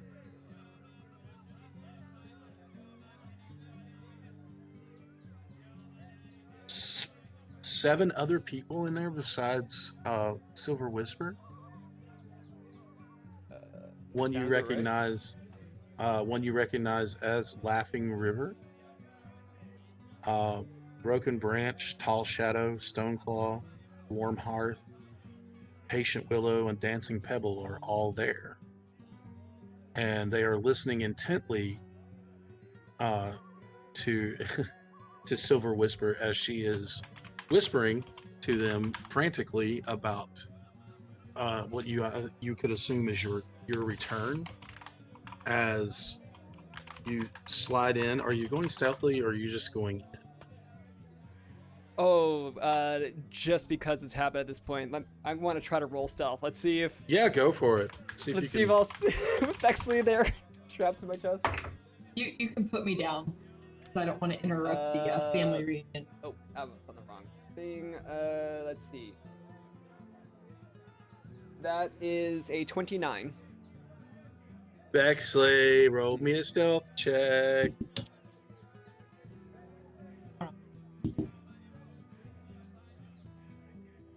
I think he's about to drop me to... You're muted, by the way, because I see your lips moving. I think he's about to drop me to the floor whenever he unstraps me. That's going to be a whopping 7. As you make your way through, Bexley, I would love it if, because just to give you this, if you want it, you DM, you control, of course. But you describe what happens. I just imagine because I'm not used to having another person strapped to my chest, so I don't have the proportions right. Because I was like sickly thin leaving here, so now I'm more filled out, and I imagine that emergency ripcord that we have in case we're like gets caught on something. So that's you, the pull cord getting caught on a windowsill or something, and it's just pulling, and then you just pulling. Yeah, it's been a while since She just you've had Family me Guys teach you how onto to the carry. floor. Exactly. All right. That was way better than what I had. I was gonna say because of the proportions that her face was gonna be dragged across the windowsill. She's like, ah, but that's way better. But as you come in, you feel the tug of that cord, the quick release on the fairy baby Bjorn, the fairy Bjorn, and she just goes, and hits the ground and pops back out. I'm okay. I was gonna say it's a very short fall, so it doesn't hurt, but. And then you see literally 8 tabaxi pop claws and pull daggers and face you. My hands just go up immediately, and I like kind of step behind Robin or try to get out of the way. So, like, look, I bring a friend. And then you see a larger male tabaxi kind of push his way forward and sheath his dagger. And you see that he has more gray along the bridge of his nose and around his eyes than what you remember, Rob. But you look and see Laughing River looking at you. And through the confusion, he looks and he remembers Silver Whisper's words, and he goes, "Could it really be?" And then he smiles, and you see, do what? I was gonna say, I'm home. And you see some tears like form in the corner of his eyes, and he goes, is it really my son?"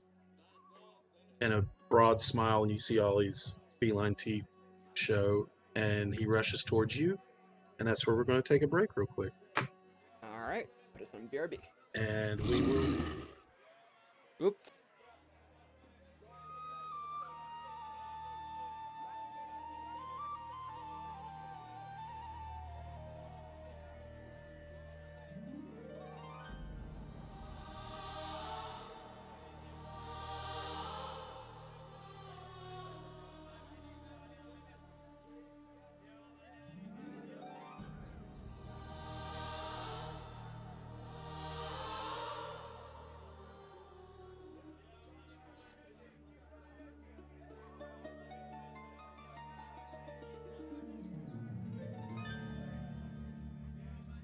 Beneath the boughs where shadows play, the roots hum the secrets of yesterday. 1,000 suns, 1,000 rays have carved the lore in bark and veins. Whisper, whisper, elder trees tell the tale upon the breeze of magic deep and shadows wide, where ancient spirits softly hide.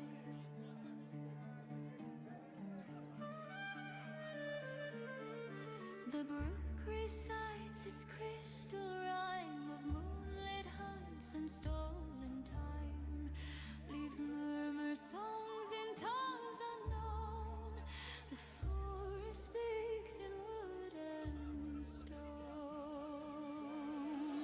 Oh, keeper of the emerald glade, what dreams in silence have you laid?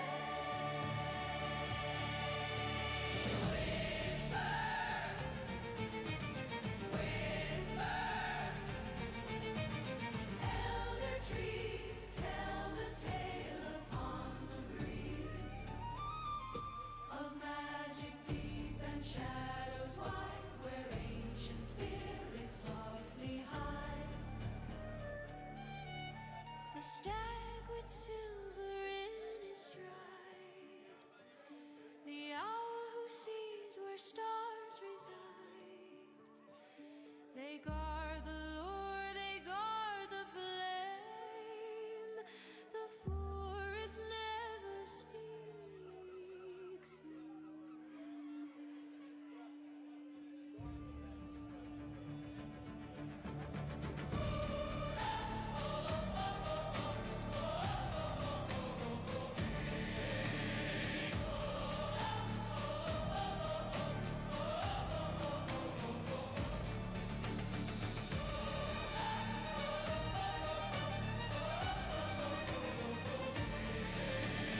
near and here. Aye, aye, the reef runs red. A ghostly whale warns of the day, or joins ye with the dead. Beware the rope that sways and groans, where the hangman's ghost still sings. His voice is the wind through cracking bones. And the reef, oh, the reef has jagged iron teeth. Hey!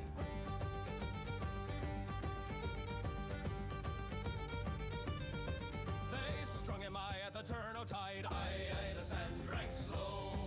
But the tide won't take what hangs inside. His shadow sways below. Beware the rope that sways and groans, where the hangman's ghost still sings. His voice is the wind through cracking bones. And the reef, oh, the reef has jagged iron teeth. Hey!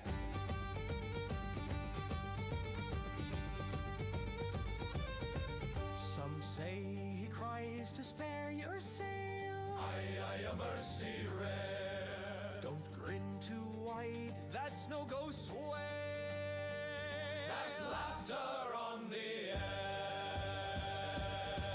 Beware the rope that sways and groans, where the hangman's ghost still sings. His voice is the wind through cracking bones. And the reef, oh, the reef has jagged iron teeth.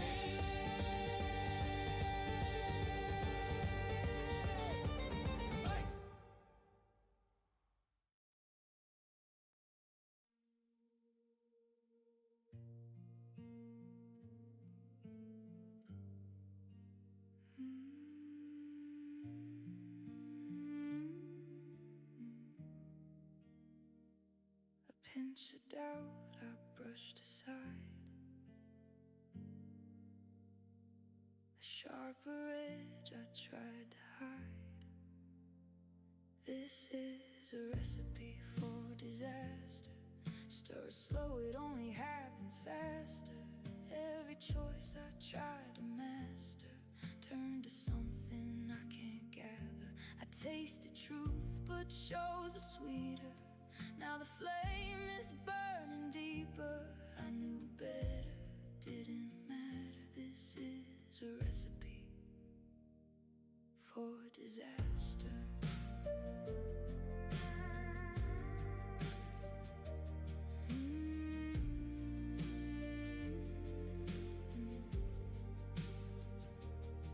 Use your words like they were gospel.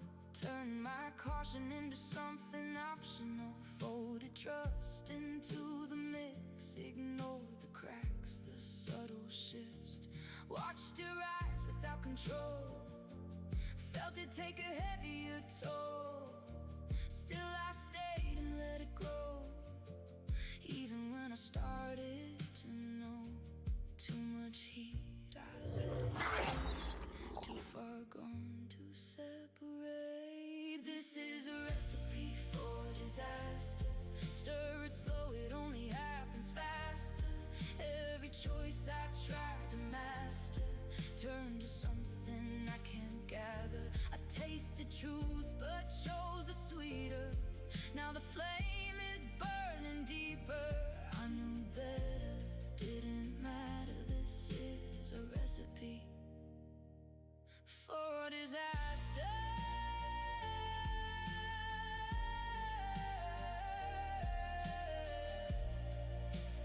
Oh. No one else to blame for this. Every step was mine to miss. I held the match, I lit the spark, watched it glow inside the dark. This is a recipe for disaster. Nothing left but what comes after. All the pieces scattered, shattered. From the heart I tried to plaster. I won't reach for something sweeter. I won't stand inside that fire either. I know better, now it matters. I won't write another disaster.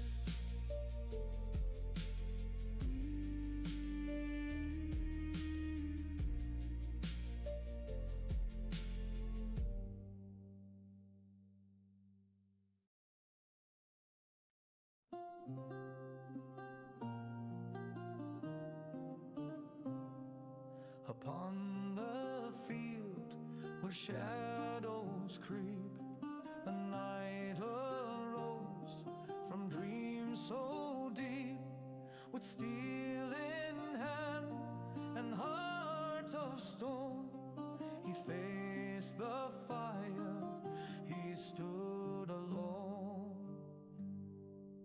Oh, brave knight, with courage high, you faced the beast beneath the sky.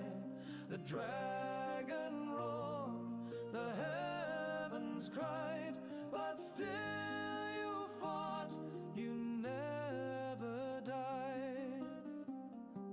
The dragon scales a burning gleam, its eyes like fire, a devil's dream. The knight stood firm, his oath held true. With every strike, the legend grew. Oh, brave knight, with courage high, you faced the beast beneath the sky. The dragon roared, the heavens cried, but still you fought, you never died. Through ash and smoke, the air was torn. The night's resolve, it did not mourn. With final blow, the beast was slain, and peace returned to hill and plain.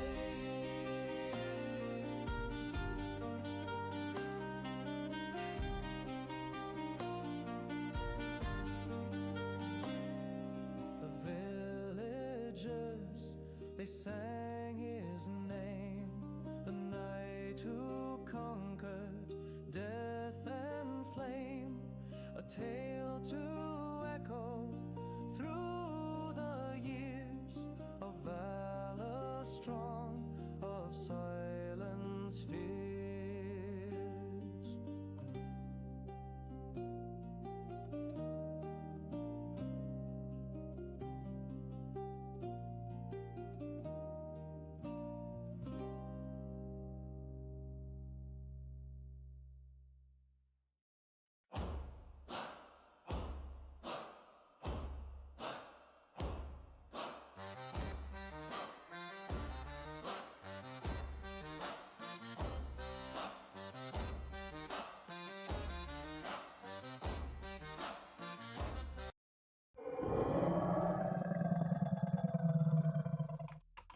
There we go. All right.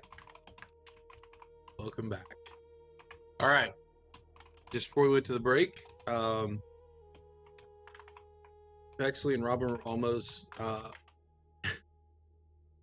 shivved by Robin's family. Yep. But you all you were watching as Laughing River runs to you, grabs you by the shoulders, and goes, "It's not the face of my son, but I recognize your voice." And you can almost feel him like this strong grip on your shoulders, and he pulls you in, and you're just inches above him in height, and he just wraps his arms around you and holds you, and he pushes you back. I was gonna say we'd like hug him back for sure. Oh yeah, he'll hug you, and then he'll push you back and give you a punch to the shoulder and goes, "Where have you been?" Everywhere, many places. Some not even on this plane of existence. But before we get on to all that, we should invite the rest of my party, the rest of my friends. Oh. Okay, do change your face. I want to see the face of my son. We want to see the face of our son. I cannot, not right now. You know that people are looking. And not to mention, anyway, I would need a full shower and everything else, and I don't have the abilities to just clean it off. Although one of my friends might be able to. And you hear your mother, Silver Whisper, come up and say, "You You know he cannot. That laughing jackal Voss will kill him on sight. Who is this? And they point to Bexley. This is one of my party members. This is Bexley. It is. Don't Well- do our normal. Keep in mind that she is very literally good, and also follows the word of her god and all of the other things that are very good. Just silently, like, Ow. I'm sure a lot of you are rogues as well, so let's hold that back Yeah. a little bit. I was just gonna say it's really good to meet all of you. And he looks, he goes, do not worry, little one. Your pockets are safe in this. And he grins pretty broadly. He says, this is your party? Or Part of. One of. Would you be able to open the door? I imagine many of them are outside. Psychic whispers. Are you outside? Because we're about to open the door. Just keeping watch. If you see the door open, please come on in. If you want. at that point, yeah, we'll say Warm Hearth runs to the door and throws it open and sticks her head outside. By the way, I was trying to say that I was going to do hide to make sure I'm not in the doorway, and I rolled a nat sure. 20 for a 35. Yeah, and Bexley, you just disappear. Bexley's like, I just kind of laugh and go, okay.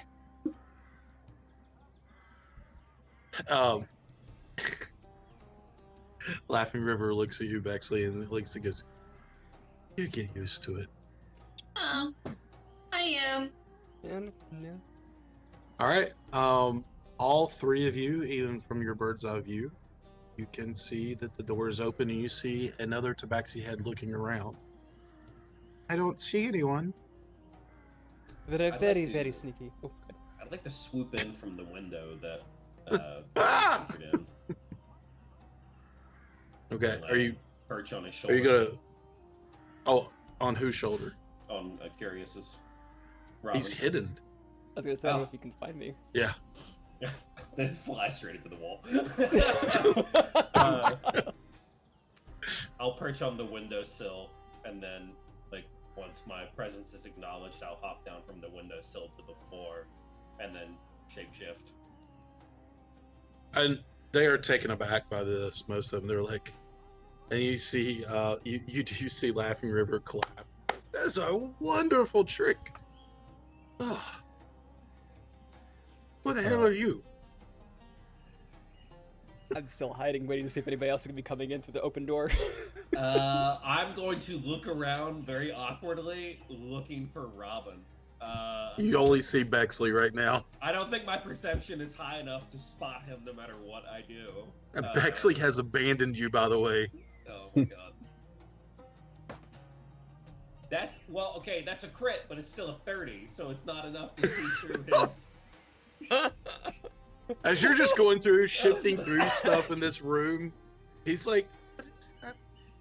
What are, and then you hear multiple, he's like, what is he doing? What's going on? You know? Zen, you and Rin, Anybody out on the street? just passersby. All right, just standing next to the door. Just say, "You gonna keep blocking the doorway, or gonna invite us Ah! Ah! You see claws pop out. Come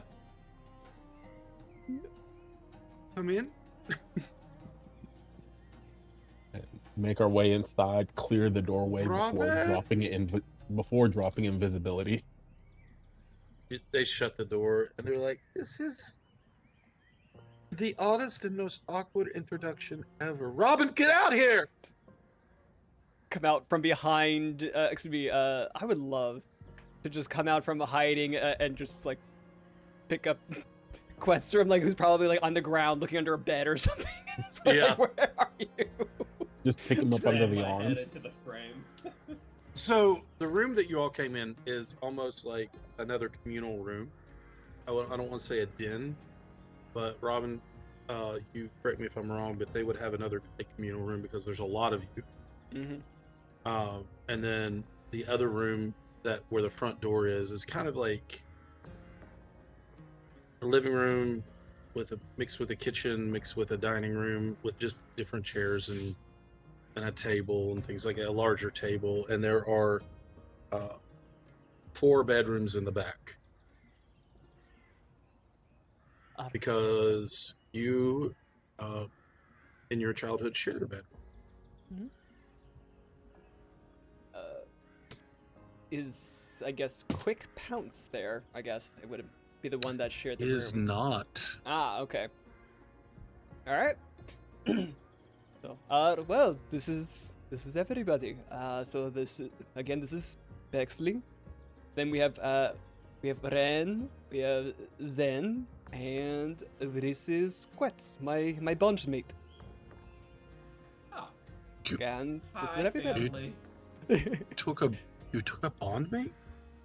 Dude, yes. It's been, my goodness, how long has it been now? It's been over a year at this point, hasn't it? It's been 5 years. No, I'm sorry. I was talking to Quetz. How long has it been for us? But for me, yes, it's been 5 years for me. But yeah, Yes, I fell into his lap. From the almost sky. quite literally. Yes, almost quite literally. Yeah.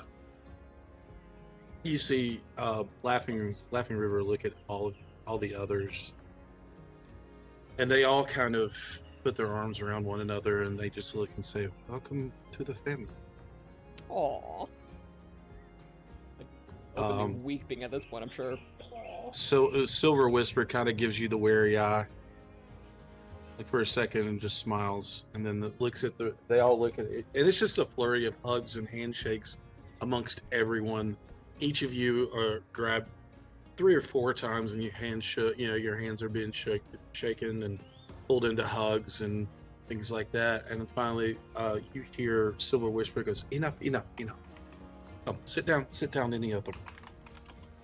And she points towards the large table in the next room, and she says, "We have much to talk about, Rob."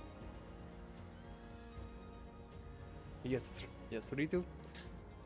I'm only here for a short time, as we are literally saving all the realms, as we currently don't even reside in this realm at the moment. So we can only be here for a short time, but when I saw you, I couldn't walk away. By the way, do you need more gold? Because I do have more. I gave you all of my platinum. And she remembers the platinum that was placed on the table, and she scooped it in. She goes, "It's too much. Do you need it?" Okay, since we're family, I don't mind telling you. Let me take a look really quickly. Oh, no worries. I have another 8,000 gold on me at the moment, so we're good. And their eyes get wide, and you see Laughing. You see Laughing River give Tall Shadow a punch in the shoulder like he gave you. He goes, "I told you he would do something with this thing. He was out there making his. You said never." And then they kind of laugh. And they look at you and says, "Saving the realms." Yes, and I need to hold myself back because I've learned some restraint. And they all look at you like they all give you that look like, "Yeah, okay." Seriously, a little. I still struggle. Okay, I'm not going to lie, but I've gotten better. I just keep giving you these looks like, really? All it took was getting shot by a lich while traveling between planes. And That is why. And cooking from fear to release another god. Death Knight. Oh, that one. I was wondering. I was like, what happened? I was like, oh yes, Yeah, that's sorry. right. I did touch it, yeah. And You yeah, see the DM over here looking through his notes, going, yeah. Like, That when you gets said, you I was like, off. oh The god. silver orb. Yeah. Yeah. No, when she said God, I was like, No. That So- was I meant Quet who that time. trusted God's heart and got the shock of Yeah. a lifetime. yeah. Yes. It was Which explains invigorating. why the two of them get along so well. Well, I've only tried to stop him from touching the glowy silver orb thing because I wanted to touch it first. I stand by what I You said. just see about 3 or 4 of the parents just kind of do this and do the bridge of the nose thing and go, yes, we see that you all are a perfect match. Well. Silver Whisperer looks around and goes, keep your disguise. The jackal is still looking. I do look I forward have to to killing s- him one day. And she looks at you with deadly seriousness in her eyes, and she goes, and she says, with a coldness, now is as good as time as any. Mm.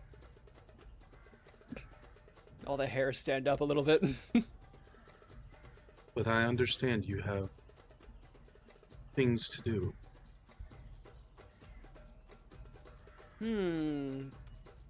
I really, really want to continue that. But for now, immediate concern.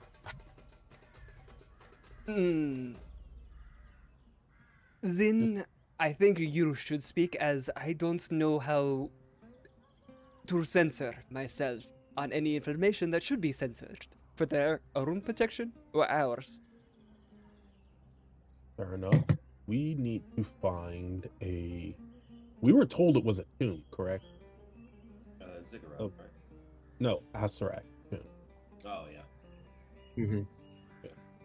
We need to find information about a tomb of an old lich that probably isn't around anymore, and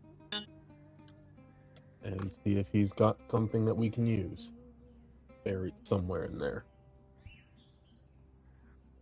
And they all look at one another, and finally, Laughing River says, what is it you seek? A magical artifact that'll hopefully help us prevent a god from getting stronger. Not one of our planes god.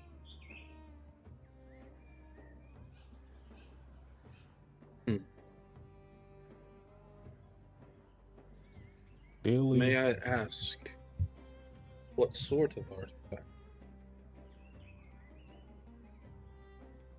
not entirely sure. It's a sphere of some kind. Supposedly he fought Asarak, I believe the lich we're looking for, whose tomb we're looking for is. And they all just kind of stare at each other for a moment. Yeah.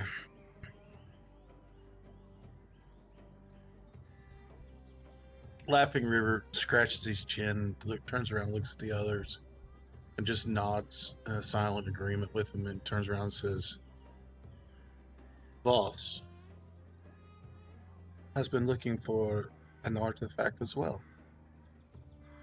of great importance.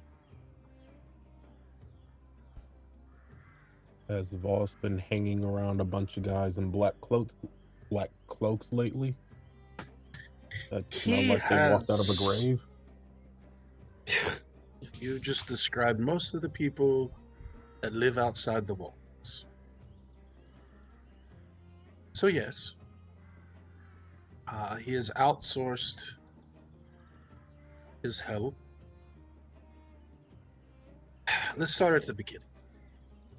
Recently, we have heard word from hunters of our family and hunters from our family and from different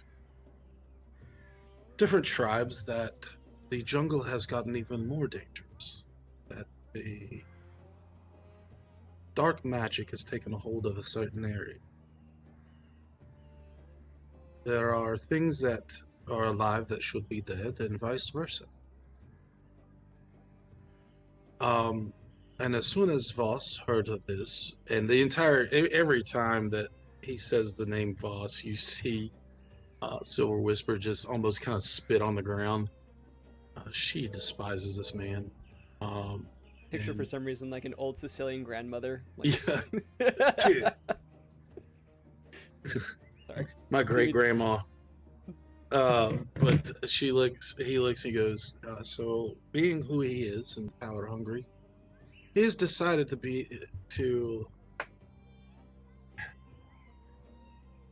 has decided to step out of his normal range of wares, of dinosaurs and monkeys, flying monkeys, and beat the Zabari family to this artifact, which they are more in the business of. Now, he has outsourced his help to several folk that live outside the walls deep into the jungle, giving them vast amounts of weaponry. Nothing special, just blades and arrows and poisons and things like that. And he has decided that it is to pay them to find this artifact. Lizard folk, Yuan-Ti, that type. While we have no quarrel with them, really, any one of us that ventures into the jungle now, even to hunt, is met with hostilities on every end. Which he looks at you, Robin, says, has your brother chasing after coin in a different way instead of. Quick Pounce is now taking bets. Oh.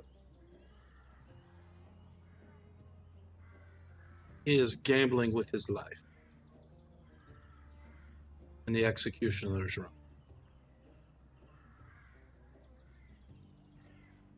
He bets large amounts of gold on himself to beat, and he has won 4 times now. But he is pushing his own luck, and it will not last forever.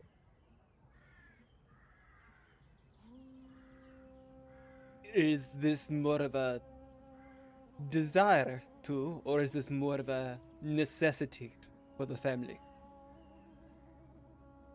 Or a mixture of both? A mixture of both. He has been distraught since your leaving. Almost inconsolable for it. Do not want to bring this on you, as you are obviously from your and your friend's description in the midst of something very important.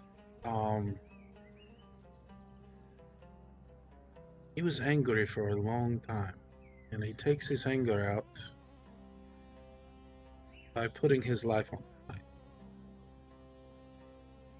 He is fast, he is keen, he is quick, but we worry, of course, but he is grown and we cannot tell him nothing.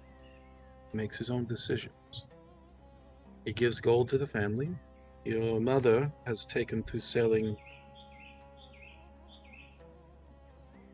medicines that she learned in your absence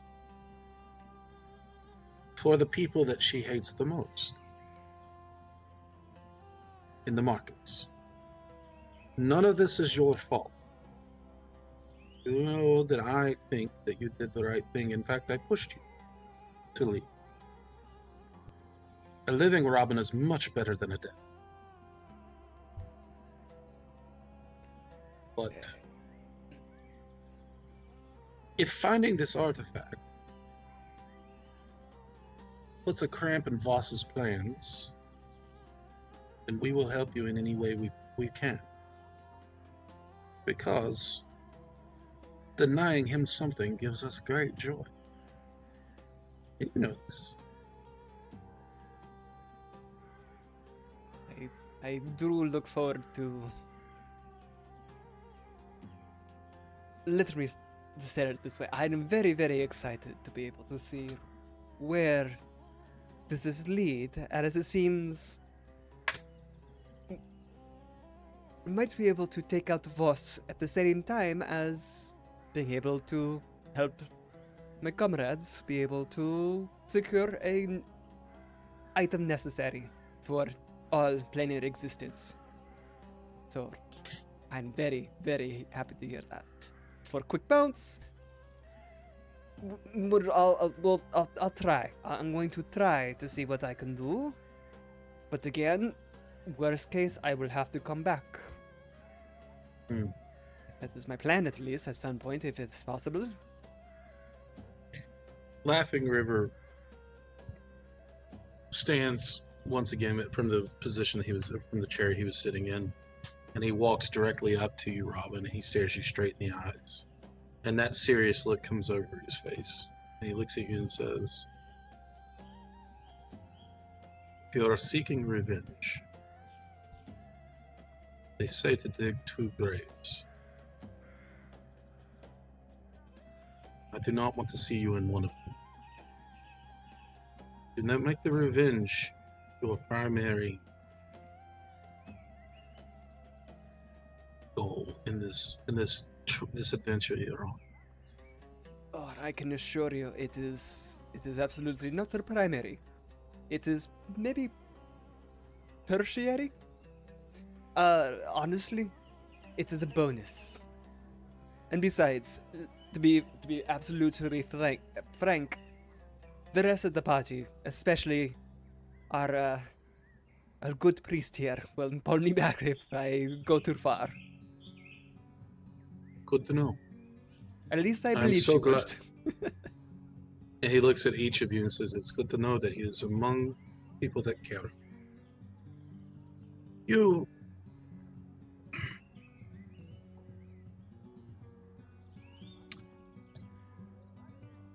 see the beggar princess.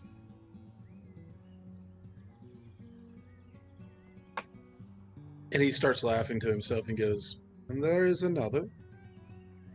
He has been here for years, ever since you left. Off and on. He comes, he goes, he sells his books, and he leaves. And he comes back, and he does his research, and he leaves. He knows a great deal. Though I think some of it he is just... He is a little long-winded, and he makes up what he doesn't know sometimes, but he is good at what he does. You see any man, and you were asking, you said something about hats. But no, you didn't say it to him, you said it to her. But if you see a man in a feathered cap, you found the right man."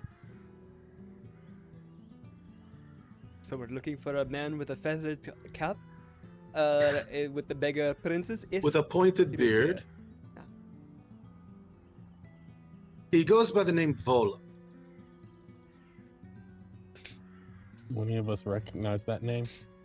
Everybody roll history checks. Okay, I'm Would trying not to be meta studying about it. with the Harples give me any extra on knowing Volo? Sure. Alright. We'll give you advantage. Oh, okay. Cool. That's appropriate. History, you said? Yeah. I got a 6. Nice. Yeah, no clue. Yep. 23. 30. Quets. 30-20. Zen? I got a, hang on, doing math again, 29. And Jeez. Ren got a 22. Yeah, 22. Just sidebar, I just love the fact that the Tabaxi is because of Volo's guide to monsters, and the only Tabaxi doesn't know who Volo is. But anyway, Right? meta aside. Yeah. Well, all of I've you been know on the who... run the last 5 years. Volothamp Get On, or Volo for short. He is a wizard and sage that has widely traveled through Faerun. Traveler, explorer. When I say mage, wizard, he was not not like super powerful, but enough to be like a roguish kind of mage. Famous and infamous for his guidance. So he has, things like most of y'all rolled high enough to know that his bibliography is pretty vast. Most of them are like Volo's Guide to This or Volo's, let me pull up his most famous works that you all would know.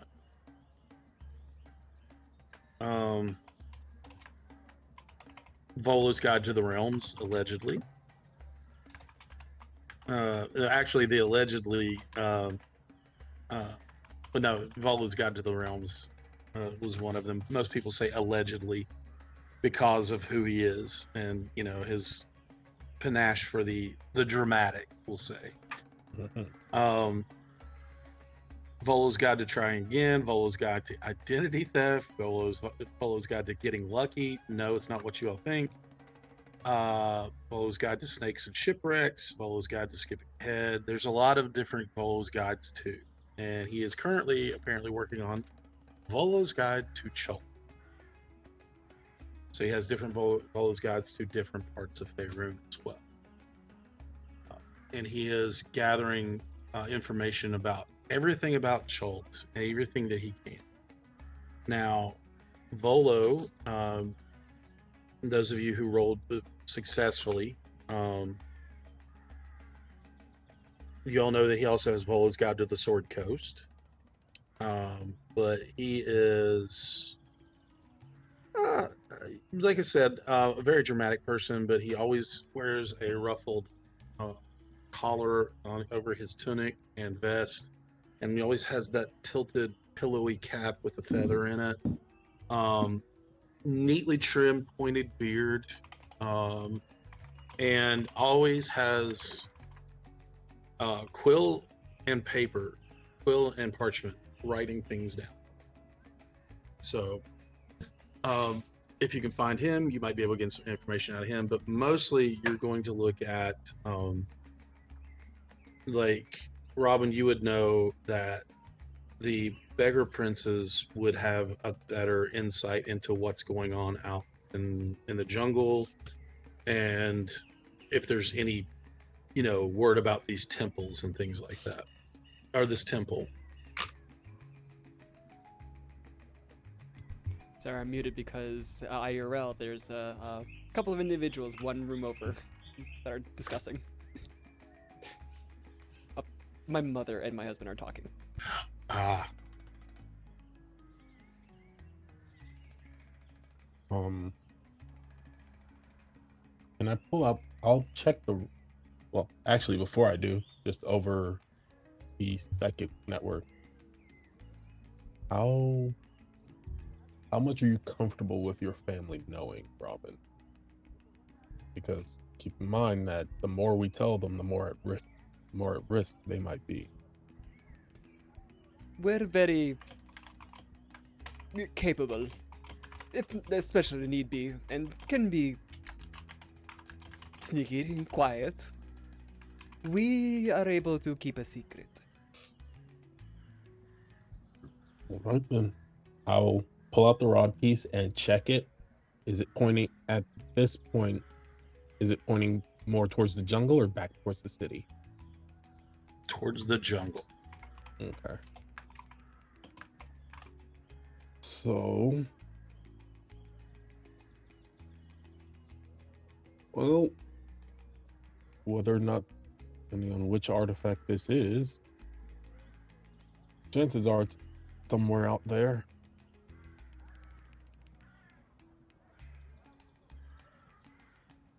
So we will need to be going into the jungle.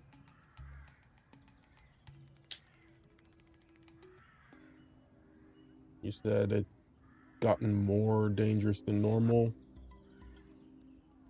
Make it sound like undead, I'm assuming. How familiar are you with dinosaurs? Thunder lizards. I'll pull up The big lizards you've got walking around the city? we see a book, and yes, that is very apt. The big lizards that are walking around the city. Hmm. In your book, Quetz, my new son, I guess you could say. Aw. Yes, mother. He says, "What you say?" I said yes, mother. Oh, he Oh said no, sorry. it's yeah. I thought. Sorry, my bad. No, you're fine. I've got the He list looks of all at the it, it family says- members, and I'm like trying to. Yeah, there's a lot of them. It's Laughing River as address. He's kind of like the Patriarch. lead father, I guess you could say. The others kind of just chime in, as you go, but he's going to be the one that kind of addresses as the head of the house. He and Silver Whisper are not head of the house, but they are more robust in their relationship with Robin and other people, I guess you could say. And he looks at you and says, if you say father, he goes, "Not yet. It's still give it time." And he grins. You can see he's still very playful, but there is a seriousness that does wash over him from time to time. Look in your book for Tyrannosaurus.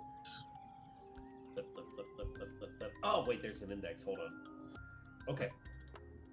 Tyrannosaurus. And is a sketch of a small humanoid person with a massive dinosaur looming over them with small arms, powerful legs, and a big head with massive teeth.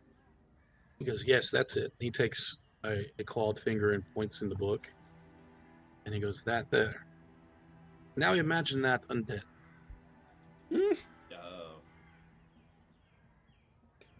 Well, that is definitely new, as undead was nothing new, but undead humanoids were okay. I'll lean over and That's look why in the we- book Mm-hmm. and just look at the image, look back up at them, look at it again, say, "I've seen scarier," and just sit back. Did they all look at you worried? Oh, well, okay. So, and he kind of looks around and he looks at you and says, "Kalahu is who you need to see first. Kalahu, the bookie at Executioner's Run. And this is not something to go find your brother. He is quick pounces. You give her some gold. She gives you some information. Or you can place a bet with her. But that's a little barbaric, don't you? But she cares for nothing more than gold. That's it. Kalahu. K''Lahu. I think that's how you say it.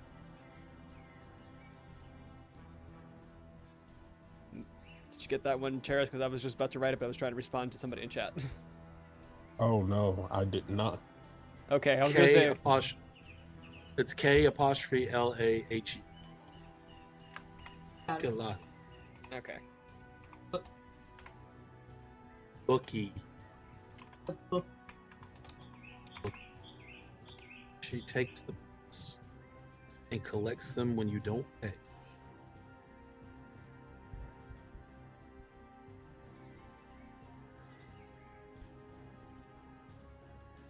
See her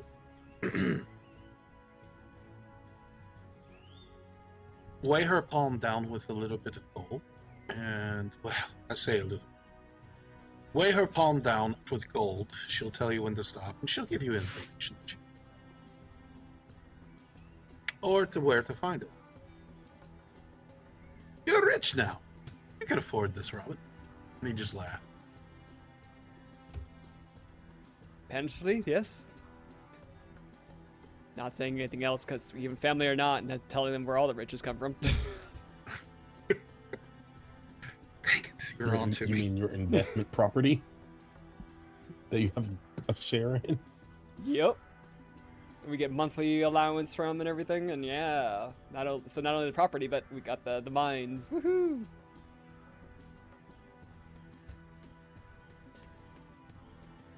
Well, Also, Hmm. we have we have friends. Not sure if you'll remember them, but if you need guides through the jungle, from a clan over, siblings, River Mist, and Flask of Wine.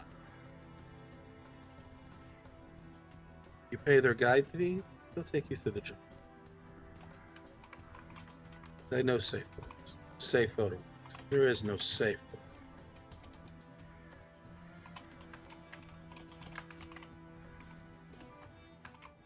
Obviously, they're Tabaxi siblings.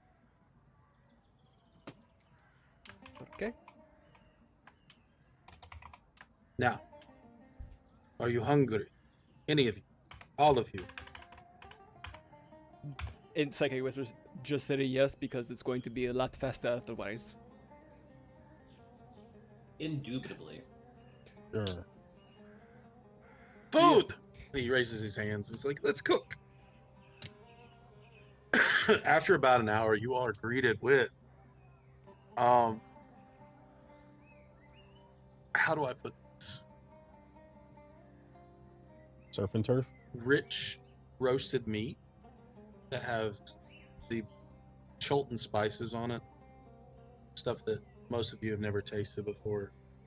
I think only 2 of you would be really familiar with it. There is what we would consider cornbread, but it's like a cornmeal, a bread made out of the cornmeal, and almost like a muffin kind of, but it's not. It's more savory than sweet. Different tropical fruits cut up and mixed in with one another, making sort of a fruit salad, and then they just go to work and they just supply everything they have pretty much and lay it out on the table and look at you and say, fill yourselves, eat, rest, then be on your way. I will also pull out that barrel of Taj that I have. Yes. And that you hear that, and that actually has come from Tall Shadow. He's like, yes, and he runs back to her bedroom and comes back with another cask of it, a gallon cask, and he lays it down, and he says, let's tap them both. They put them up and tap one with a hammer. They're like, now or later? Now, might as well. I don't know if we'd get the time later. Lift up, taps it up. And they just start filling cups and pushing them in front of you. And they're all taking their drinking. Psychic Whispers, sorry, I know I didn't ask, but I don't know if I'll ever get another chance to have this meal and good wine, good people, and good alcohol again like this. So, if you don't indulge me. Well, Hmm. glad you can reconnect. Enjoy our time. Whatever time we can get. The drink that is placed in front of you is very sweet, but after about 3 sips of it, or 3 good drinks of it, you feel that heat rise up in your face. You're like, whoa, a little stronger than what you think. But filling your bellies with this food, and there is also casks of water, not casks, but pitchers of water around for you as well. Those are all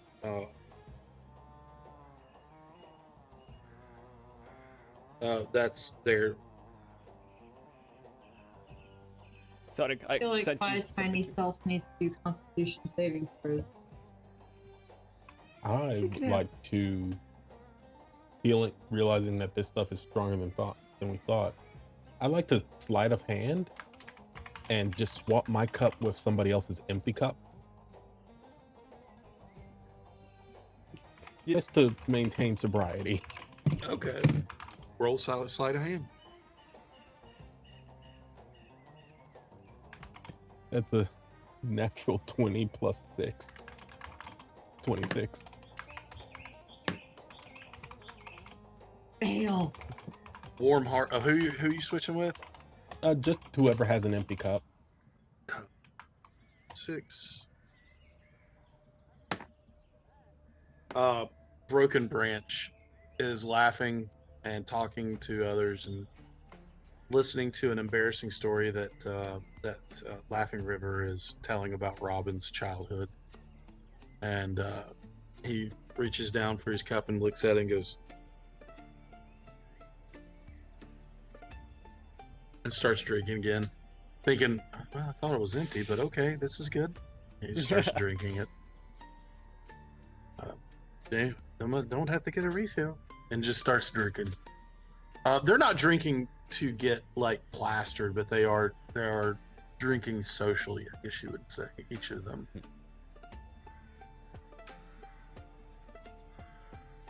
Okay, well, and absolutely enjoying and imbibing. So, I'm not trying to hide it. So, like, we'll see. Who else is imbibing? I'm milking mine. This is probably much bigger than me. They have appropriate thimbles.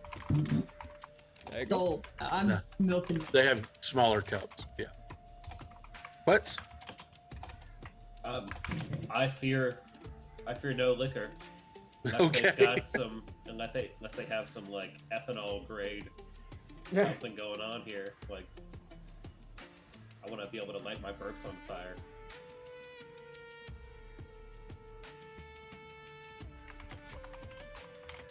Nope. I'm staying sober. Which would be good. Yeah. People that want Robin dead saw his mother react to some random tabaxi and then followed her home. Listen, they're. Oh. We'll say through the conversation, she is followed home from market just about it. She's not watched in market because at that point she also is making money for the princess. So, I feel like with Zen's specific backstory, this type of situation keeps him alert. That's what he's been Absolutely. taught to I'm beware not. of. I'm not trying to keep you get you drunk. I'm just saying that information would come out in the conversation. Yeah. As the evening goes on, we'll just say it stretches into evening. Silver Whisper looks at all of you and it says, "Well, I'm not going to get much done in the evening, so we'll roll out some betting. You all can stay here. Quick Pounce has his own place across Old Town, Old City, nearer to Executioner's Run. We probably will not see him tonight. He ran yesterday. He won. He brought us gold. Correct me if I'm wrong, but has that changed? Was it not? Maybe I was naive at the time. Did I but say thought- yesterday? He's ran 4 times already. My thought process that Executioner's Run was for the judged to try and make it. Yes. But I could be wrong. Not- Maybe again, I'm naive. Not the when time. they have volunteers. Ah. Okay. Can you see my head kind of perch up a little bit? It's good Not money. enough. Just Not enough over what? this- Hold on. Was it Bexley not enough what? Oh, it wasn't going to be like a shoot up, but kind of enough that if Robin was paying, probably would have noticed. a little. It's good money when you have volunteers. As stupid as it is for them to volunteer, and I've told him that he is stupid.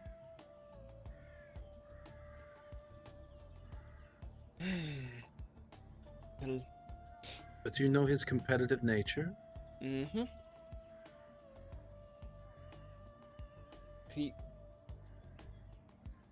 Not exactly Hero. wise. Yeah. Well, all of you except for Zin make Constitution saving throws for me. Okay. See how drunk you get.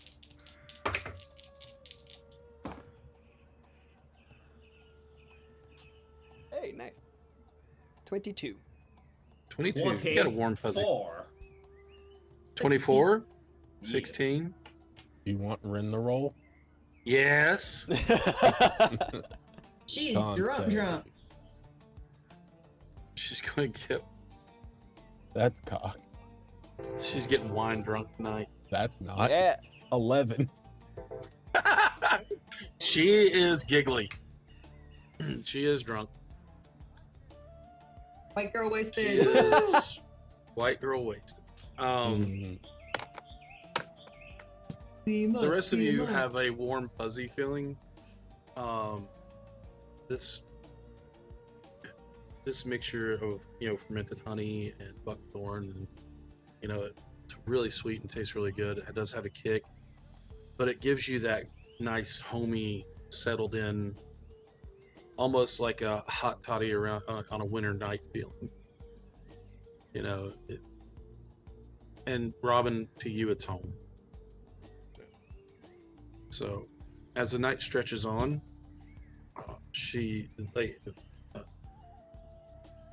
they all break off and they bring out extra pillows and some blankets and some furs and different things, and they line the floor, and they look at each of you and say, "We will all sleep here. You take the rooms."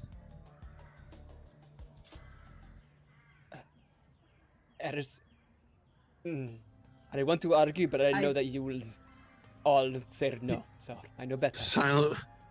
You see Silver Whisper and Patient Willow both look at you and just cross their arms. Mm-hmm. And Patient Willow looks at you and goes, "You will not win." I know better than to try to challenge my Marthas. We will sleep here. You take Okay. the rooms. Next, Lee, were you gonna say something? Sorry. Oh, I was just gonna try and say that I prefer to sleep like out in this area, but then I got the whole mother's guilt trip. Oh yeah. Oh yes, they will take care of their son's friends. Well, in that case, everyone go rest. We will wake you in the morning if you're not up, and we will prepare breakfast, and we'll give you more information on where you can find who and what, and Silver Whisper just looks at you and goes, "I do not want you, but you have." And I can assure If you. any- Go ahead. Oh, if anything, he will not find you. I would agree. Trust me when I say I do not want to go, but I know I can return. Now. And she pulls you in a little closer and she goes, "And if he does," and she whispers to you, "slip a knife between his ribs." Oh, absolutely. And she's a little more vicious than what you remember, but. And with that, they will all pile up on the floor in the other room. And you see them like fluffing pillows and settling in for the night. And it literally looks like a litter of kittens just sleeping on top of each other at this point. Just 5 to 6.5 foot cats just sleeping all over the place. And that will give you all a long rest. Bruce, like If it there's was anything- I was gonna ask, are we keeping watch? If you wish, but generally speaking, this area is normally pretty safe because of the current quote-unquote princes, or the beggar monarchy, for the thumb and cheek of it. But it is up to you.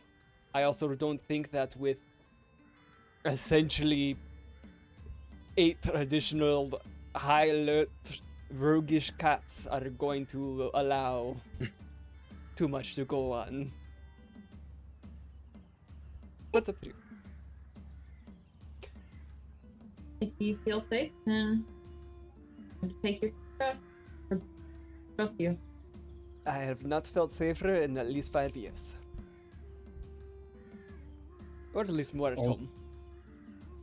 Also, to be fair, between Ren and I, we need about half the sleep the rest of you do, so Fair. if we're keeping watch, it'd just be easier for the two of us without having to wake you all. Okay. Oh. So I guess that's all. Okay. If there is Yeah. anything you all would like to do before bed tonight, before hunkering down for your long rest, go ahead and speak up now. I want to pray. I have something about Bex See if I first. can get in touch. Filmator. What'd you say, David? I was saying I've got something, but this is very a me heavy thing right now, so I feel like I should go last anyway. So please go for it, and anybody else that wants to go first too. I wanted to, I just wanted to pray, see if we could get in touch with them since it's been so long. Actually have contact.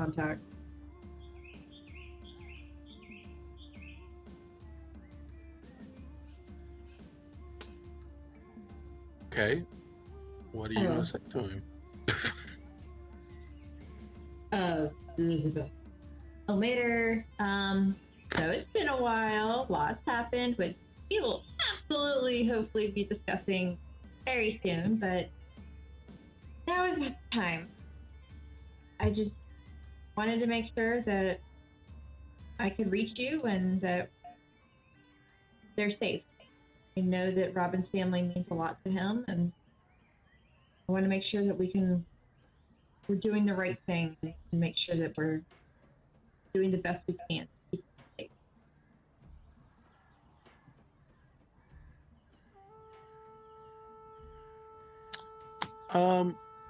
Do me a favor, and this isn't anything nefarious, but roll a Constitution saving. Roll a Constitution saving throw. It's not nefarious. You'll be fine. Can be if you keep going. 13. Overwhelming sleep. Like the overwhelming thoughts of sleep. Your eyelids get heavy, and the only thing you can think of right now is you just need rest.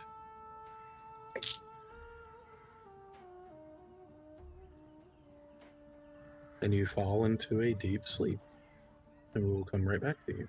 Wets, anything on your mind? Yeah, I'll just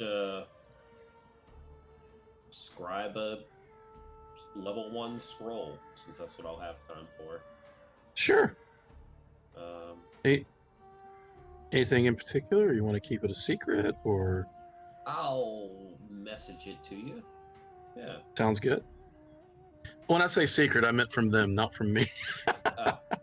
Yeah. No, you can message it to me is what I meant. Alright.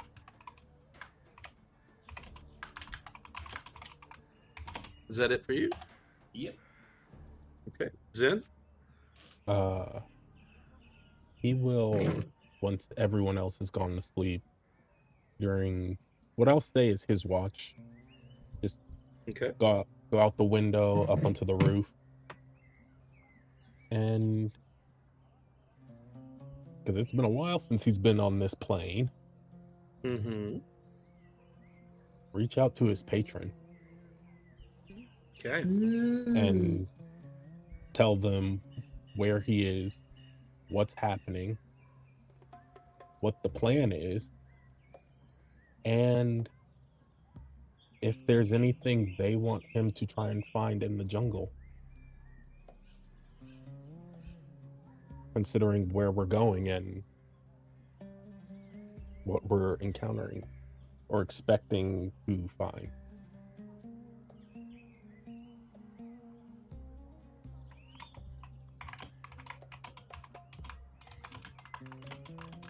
And Ren is just, she's out.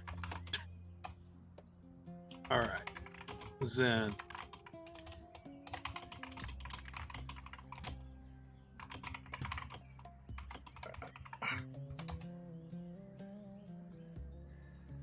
Your eyesight goes to a pinpoint black, like to one pinpoint of light. Mhm. And that light begins coming at you and growing, and the two pinpoints become one. And you see before you, shaping from that pinpoint of light, an eye. And you look, it's a disembodied eye with the optic nerve hanging down behind it, bloodshot and gross, as it has been plucked from someone's head. And you get in the back of your head, almost like a guttural voice, you can say, fine.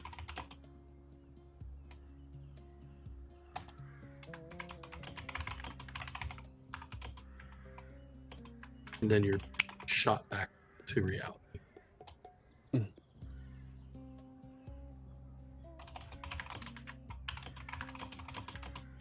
For being on the edge of a tropical jungle, he feels real cold. Mm-hmm. You have that overwhelming sense of cold hit you, and you have a shiver that shoots up your spine. And you can almost feel the ice begin, like almost an icy feeling on your fingertips, but it goes away after a second.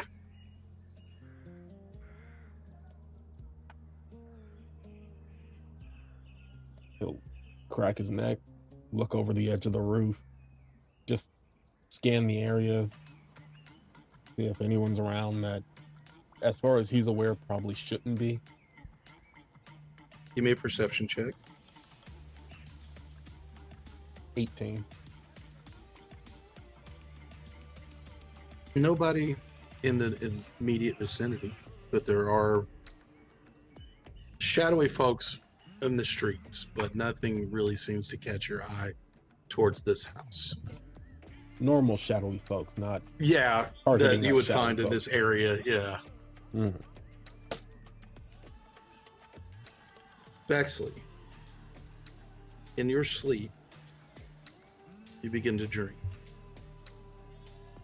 and you see a pair of hands in front of you, bound with red cord, blood running down them, and you hear a voice, and it says, "My child, I've always known where you are, and I've always been watching. You are not far from my sight. Trust."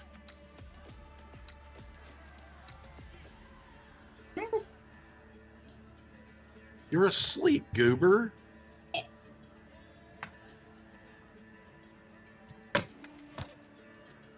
Besides, your god is talking to you. I know. I didn't mean like cut him off. I just meant follow-up question. Cut your DM off. But okay. There's no real follow-up to this. But you can message me those questions, and we can do an off-screen little prayer session for when you wake up. But with that, sleep takes all of you throughout the night. You get a really good night's rest. A nice breeze blows through the house as you realize that the windows at the bottom of each of these buildings are meant for that. Those small windows are meant for breezes to come through And the larger windows are kept shut, so nothing nefarious flies in. Yep. Mhm. Oh, I have. Before we go all to sleep, though, I Yes. did have one thing. Oh, I'm sorry. Yes, You're I'm so good. sorry. Just to bring it up, I don't know why. To Quetz. Sorry. Should But mhm. structure that. I don't know why I didn't put two and two together. But you have some scales on you, do you not? Right there on your chest. Yeah. Yeah, I've always had these.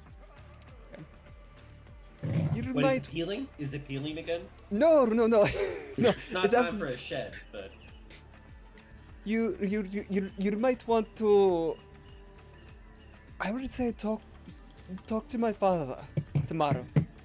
Some more. Talk to Laughing River. Some more. is it a disease? No. But I don't know why I didn't put it together. Maybe I'm completely off. Maybe it is a mutation, which is absolutely fine. But maybe there is some overlap. Speak to my father later. We'll talk about it later. It's just something that came on up that I noticed. That again, I didn't put two and two together because I never really haven't thought about it in years. But They're Well, not going let's- to accept me because of the scales, are they? oh, absolutely not. That's not an issue. They judge me for not Scales- having fur, don't they?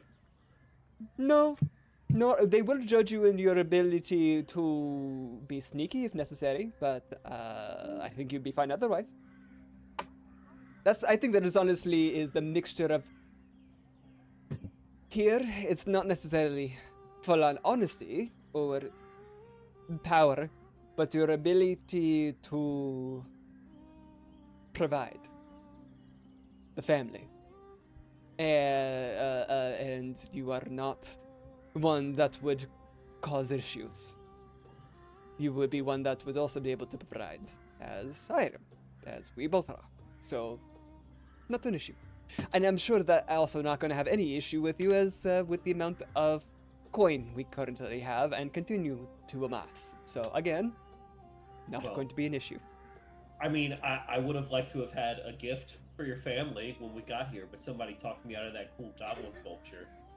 They would have laughed at you. I'm not going to lie. They would have laughed at the little ones, especially because of the amount of money you paid. But they would have absolutely accepted you. So hey, you know what? Your present is the present. Oh, thank you. I'll give you the script on the back of your neck. And then I'll do the thing where you pull the skin, like, and make the cat go.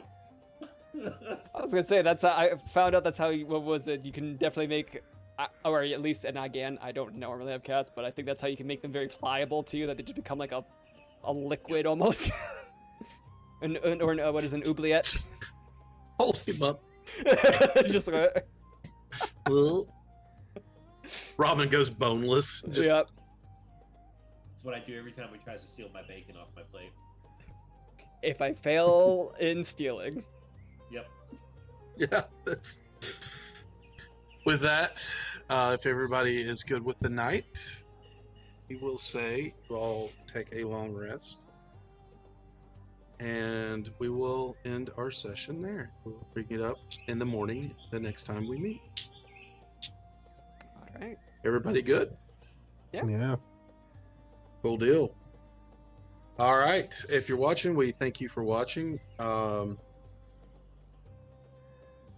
We will have Ren back next week, but unfortunately, we will be missing Bexley. But she will be having fun that weekend. And then we will be taking a weekend off after that.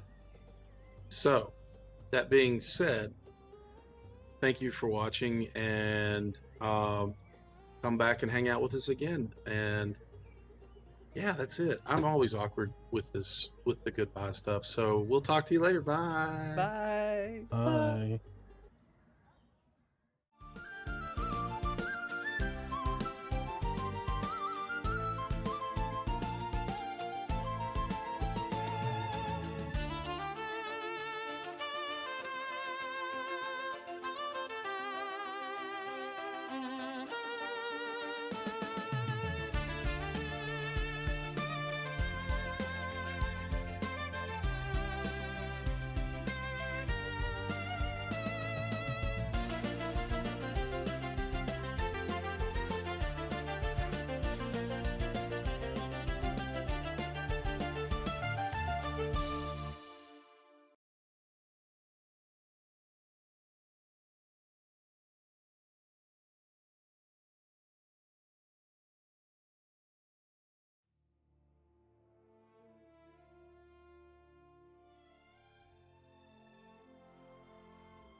play